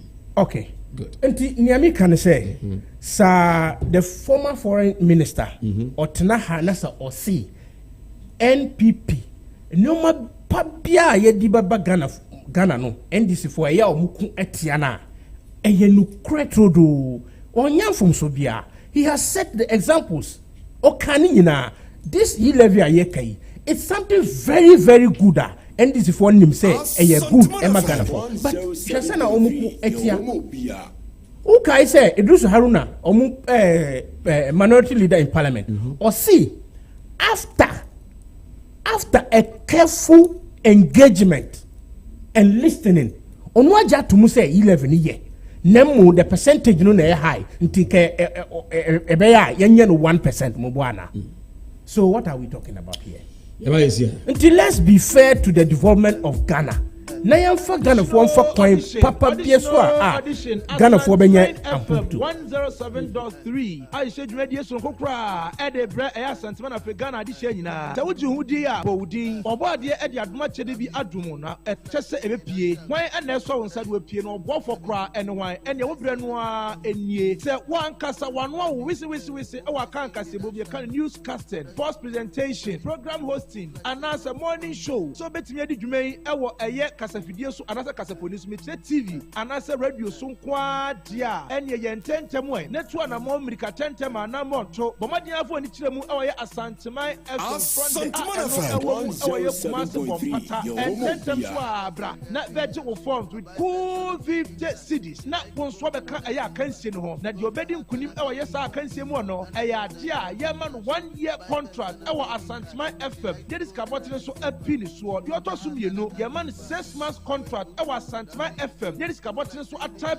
so ɛde ama no deɛ ɔtɔ so mmiɛnsa yɛma no 3 months contract ɛwɔ Asanteman FM yɛde sika bɔtene so atatoɔ ɛde ama no deɛ ɔtɔ so enum ne nsia ɛne nso ne wɔtwe so yɛwɔ ɛyɛ package wɔ koraa ɛde ma saafoɔ no nyinaa na kae ne hyɛ no so sɛ dwumadie yi ɛyɛ ade a ɛba so ɛwɔ ɛyɛ Asanteman FM 107.3 rekɔna so ɛtwagu ɛwɔ yɛ KFM TV Asanteman FM talent hunt yi ɛyɛ ade a ɛbɛhyɛ aseɛ ɛwɔ nyame yɛ adom a March busumi mu na tatamu a kwakɔpie mu June busumi mu na kae sɛ dwumadie yi wopɛ mu ɛnkyerɛkyerɛmu bia no a wɔmfra ahomatorofo yi 0547 533 939 anaasɛ 0599 939550 tɔni gye ho sɛ wosɔ ɛyɛ Asanteman FM talent hunt yi asedeɛ a 0240 108604 Asanteman FM talent hunt wobrɛ nie. Hey, Breku, Mr. Doctor, your way, I say, Zian Natural Clinic Doctor. Edian or this area. Ain't a baby drunk Doctor Noya Dio. Oh, yes, sharp. Nancy, one woman, you didn't know. The pressure, nay, diabetes, yeno. Say, why ye come, say. No, Doctor, 3 days, I'm now okay. I want no one 3 days now, kind of anything. I have for one, our friend Doctor, 3 days. Nedro can one, pepe, no, you're for no Zian Natural Clinic. You know what you know. Yadia Bay, diabetes, a war, asthma, the prostate, habema, fibroid, so who ya was some name wo say free tie ya de bia wo de ko Doctor 3 days what wan kasa ba kasa wanum sa Doctor Nedro na je kra na wona won kasa mu abuon dia wo ye mane ye nwanwa kra wo ya wonyi ni wo wia na abaje die Doctor 3 days udin wo adwuma se papa ta wo fro ka se wo ko Zian Natural Clinic e wat matim jansia ka kire driver na mate ni se wo ko Doctor 3 days ho oduru ho a obesiw enkran so Doctor 3 days or old Asanteman aloe jansia ho a Tamanso Asanteman Christian Village adjacent RCGC Zian Natural Clinic. Samanfo di akwaniaba hɔ ani. Obi on ne yade ko bia. Na nsanti na dan nsɛmfo ne asanfo a. Doctor 3 days. Wo mema duro bi. Sa bema yusu bi ne oba de da. Oba nasma na sɛ matia ka so. Oba so yusu bi na bema tia ka so. Wonderful. Doctor 0553 213 587 and 0246 594117. Talent Microfinance aye adwuma emfie duni akiri ti wudu ho boy a woda na wada musical instrumental ne bofo ne da fompa utoni nyina e KFM Limited. Sir Mike, the only say in the Shanty Morning Show. Sir Mike, our home will be right. Rebusia Simon Akwaba Ahaya Asanteman 107.3.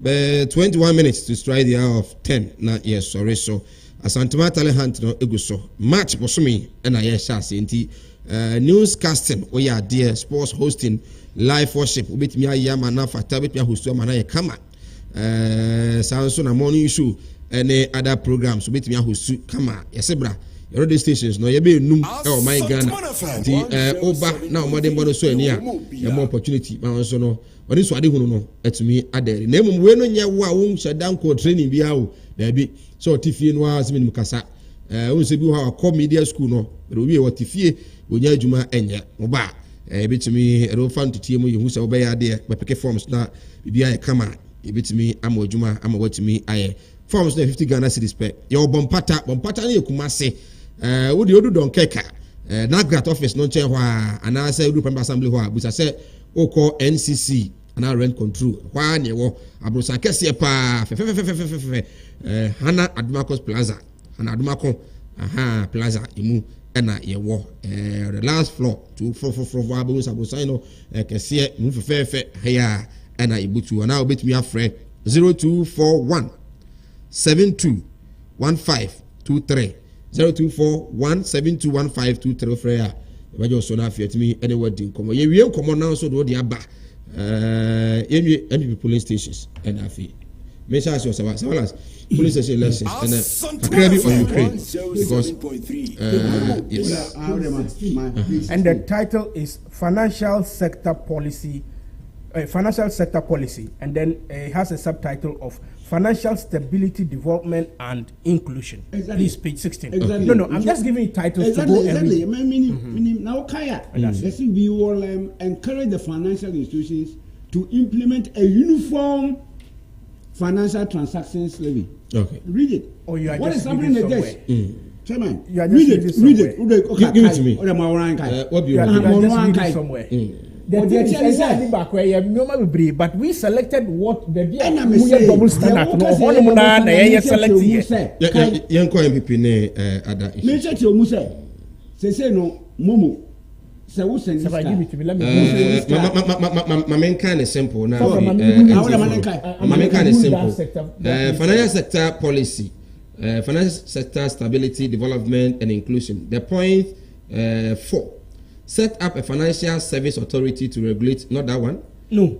Okay, so. For the former I'm ruling for you. No. I'll rule it. I'll rule that place for you. Well, how can they be a name? 3 places. MTN 41%. EBG 0.5%. EBG way. And you see, we encourage them to make a uniform. Say 1% and 1% across. Exactly. And what that is what we were talking about. Okay. But to go just a little back. No, we're already because I'll rule it for him to.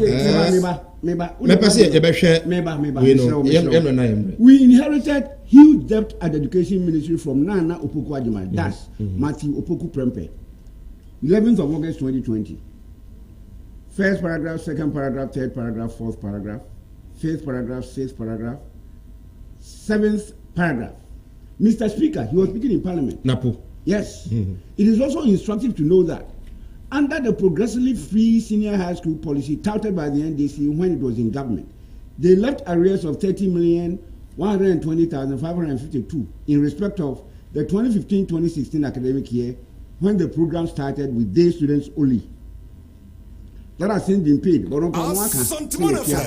has since been paid by the Kufu-Addo government. Nothing at all was paid by the NDC in respect of the 120,000 boarding students to be catered for under the high standing progressive free senior high school program in the 2016-2017 academic year. But this was a SIP program, and the SIP program. The Sikano Eba, I am Montia. Me say 2016-2017 first term, yeah 2016, and you second term you came to me the money, and now this kind of tier. And the 120,000 boarders, 300,000 day students, 420,000, more than half the total number of students in school at that time. Sanity, and you don't claim anywhere. Oh, 2 minutes. Muna, what the free senior high buy. Again, Chairman, don't claim anywhere. And I'm happy about Nemabi Amoyano. Let's look at the MPP polling stations and that of Ukraine in 2 minutes. Someone has meant you. In 2 minutes. Because I gave you enough time to deal with this issue. Alan Martin purchases nomination form for MPP aspirant polling station executives. Oh my joint lie, 20th February 2020. Or say the minister funded the entire nomination forms in all the 275 constituencies to facilitate the ongoing polling station level election process within the elephant family. All the 275 constituencies. There were 38,000 and something polling stations. Alan Martin, according to this, Utia Ninaka. How John Body speaks on Alan Baumia purchase of form for aspirants. Not just a Baumia, so it you. Good. Oba Asante Regina. Also, there's a story there. Chairman went to me page for Adi nomination form for Asante. I mean, Upper East, Upper West, according to that story, no. Fees for prospective polling station aspirants. 12 January on crowd. That was in 2018 and yet 2020. Now we are wearing in area. Asante region. How things went in the Omo polling station elections. How was it the Youth Ballot Coalition of Egeso will resist any attempt to skew the polling station election to favor anyone. Youth Group B, and on a press conference, and on a way. 17th of February 2022, MPP internal elections disregard frivolous allegations against John Kuma and Asante regional chairman. Another one, Bantama. Tension in Bantama MPP over party album under the chairman Fifi.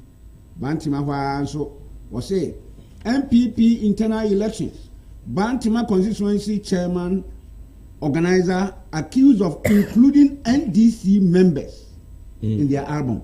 And then NDC for your home for so power. Woman eka. Bantima kwa de adwato omoto abano obi de mutu. Ebe hwimu omo pipes ni omo yina de point. Ama esi awara bato na amaso. Obe hwimu ni nyina. Ah, de moto be hwimu ni nyina. They said the omo hwimu no prove is no. Be hwimu ni nyina de point. Eno ne Bantima de. Asenso Party visits 8-year-old girl who blasted MPP after 2020 campaign. Kumasi, MPP polling station aspirants stranded as confusion breaks out over polls. Quite so. Omoko na constituency office near Lokono. Was saying the office was under lock and key when potential aspirants visited the secretary to pick their phones for the impending election. Say first time. Quite so was say. Tension in Ashanti Region MPP as party supported chased Kwadaso chairman over nomination forms. Tafo MPP to face court injunction over elections. Chaos in Manchester North over distribution of MPP polling station forms. Okay, so countless. Tension in some three MPP over nomination forms. Asante Region MPP group threatens demo over attempts. Which is here for me. Go to Tofan. Also Asante Region. Say 47 constituencies. Constituency Maku 13, 14 in the Asante Region. And that's our problems here. Mampon 1. Nsuta A2. Kumawu A3. Efigase A4. Drabin A5. Egreso A6. Bosome Frehun A7. Bekwai A8. Point of correction. Efigase man. Efigase. No. Okay. It's Joabin. It's Joabin South. Joabin South. Efigase. Go and check. Chairman, go and check. Efigase so ni mama kanchiro. Fanus Sawalas. About 8. Woko Kwadaso A9. Bantima A10. Asukwa A11. Manchester North A12. Tafo 13. It's about 14. About more than a quarter of the total. Now more internal party elections cry na moye we. Until say kase mo we are 2021. Are we not right in saying that? Okay, me da say. I just quite the Oma Bodia. Oma Bodia will show you. So let's me say. So what that be na what ten kan no. Me bia ho na tum enche cry 0551 384493 0551 384493. Chairman, elections and matters are rising. Me patch me that say. Elections no hono, the internal elections no hono. Asam ba ko a e was say me can say it's not good for the party. Nyoma kukosono. It is not good for the party and it is not in the interest of the party. Ushare your party now, it is a pyramid. Structures need to say pyramid. So up to the presidential candidate election level, no, it is a pyramid. The base no they are more than any other group of potential, any other group of delegates. This particular election na Nti say ya nyen ye. And I am correct at the base now. It has the potential of affecting up to the tip end of the zenith end of the pyramid. So, until me say, near course no, obia ent na wo babia and justify say, na a tree and I say, na the best. It was not the best. However, my NDC for emfa as some way, enko krum, and you meaning say. Near Kosovo MPP ni. Sir Mike, yanu mienu nim. The Fonka Games near Ekoso. To the extent that the founder of the party's wife on one oye party no far by ne yiri contested. They blocked the woman from entering the election hall for more than 2 hours. Yanfa enukrampo ensinche na yanfa free baby almost start every year NDC party internal party election. To the extent say omu chairman was denied the access to go MP just to get up from his seat to go and pee. And this is what denied that. And they whipped their women organizer, Frances Essiem. Look, say I see party internal politics now. Nyoma bibre etimisi. So, and where enya the beginning of it. And I can tell you, say, where will not be the last of it. And this is just around the corner. Omufo omudia eba. So, nti yanka say, sa u betu say abobi eti uniosuna. Kacha say, sorry yaso.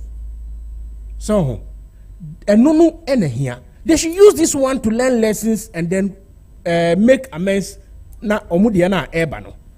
And yes, as I almost say, omu betenasi na omu the way I opportunity to cry foul na omu the ebeba ebe chance. But is it not so shameful and I for the party within the regional aha and a party na from share. Na mo call just a police station elections. A man for she party in Tadea, a man for California. There is no so shameful too. It is not. The best. What am I saying? Me say it is not the best. Nemu, say Mike, why who say Ghanaian voter has become sophisticated. So, and elections sa yekwi, there is so much at stake. So much is at stake.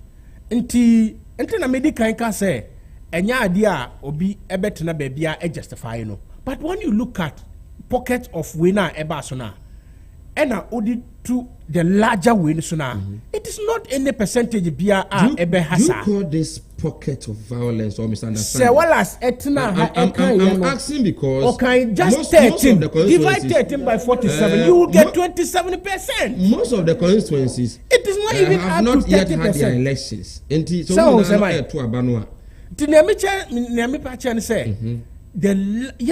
let's look at the cup being half full and not half empty.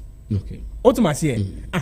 Yen share a woman say nipa de all the time no you share the bad side of life and not the good side of until the Bible say we should count our blessings and not to be crying over adia yenipino. I think that though violence kakrabi anase mentimu hwasi kakrabi baye no, but by and large no, it is not enough to discredit the whole exercise. Okay. Yes. Right.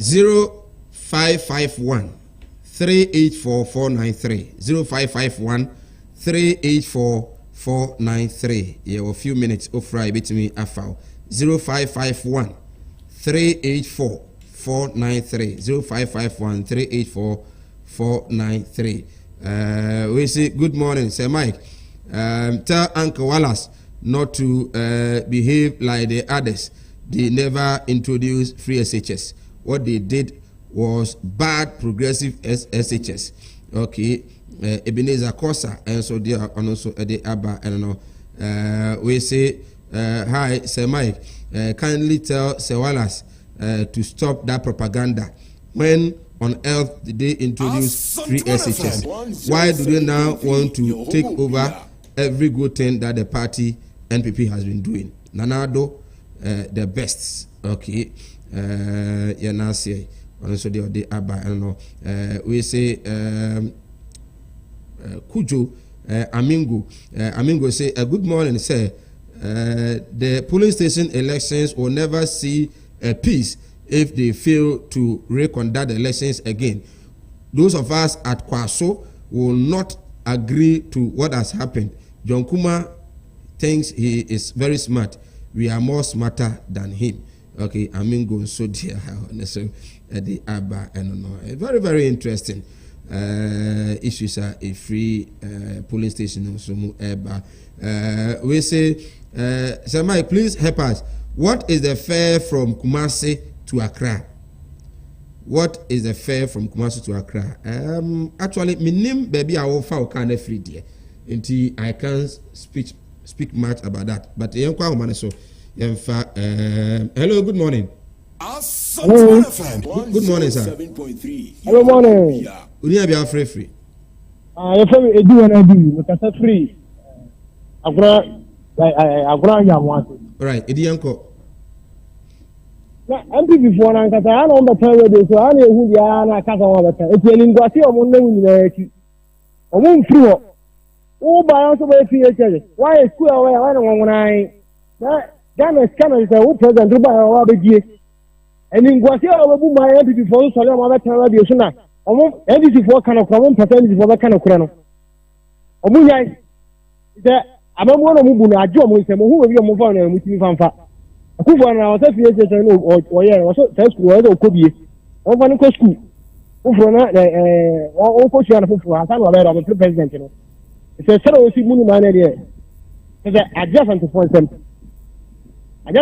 pan jam before no and before kana kra o mu nye din no mu nche no kra ni before de e ka le chairman ya DJ Magbiwa be obi a de ka se koma no o ti ni ya ma di wona di right edi ya na say the obusa fair no 0551 384493 the obusa fair no Kumase no say transport unions not done so and the bianso no the waji so it will be very difficult for me to let you know but I promise you say if each at least Royal VIP ne those we in the Kaswa for no you get you the fare because I think say you need to know but say the Usibusani the better than say to me amount the exact way well Emrano aso and I am for my beam yam fancy Chamanes sorry Chamanes yes yako all right good midasi na ma minfa akunya we so na menka correction yi uhwe the election na kokoso na especially our forms issue no honestly chama wuntimi eyade pa because share ordinary esi form and make sure say he selected a team to represent all the constituency and omo orientation esa ka che omo say uko baby na sa wo baby a uko represent no na there's a problem there now you'll be held responsible individually omo ayayi omo to represent the constituencies no so who say constituency be a problem wo honum na then they are the ones as individuals now omo yeye but the chairman of the region took time and carve out a specific way now ani ebetimi ama peace about babia Inusa Sedu Ashanti regional director Edema Hefra he is also a national communication team officer and again vying for Northeast regional NPP chairmanship position. Sawalas. Chairman would me we NPP for so mu yin afri ho afiwe mun yin free ho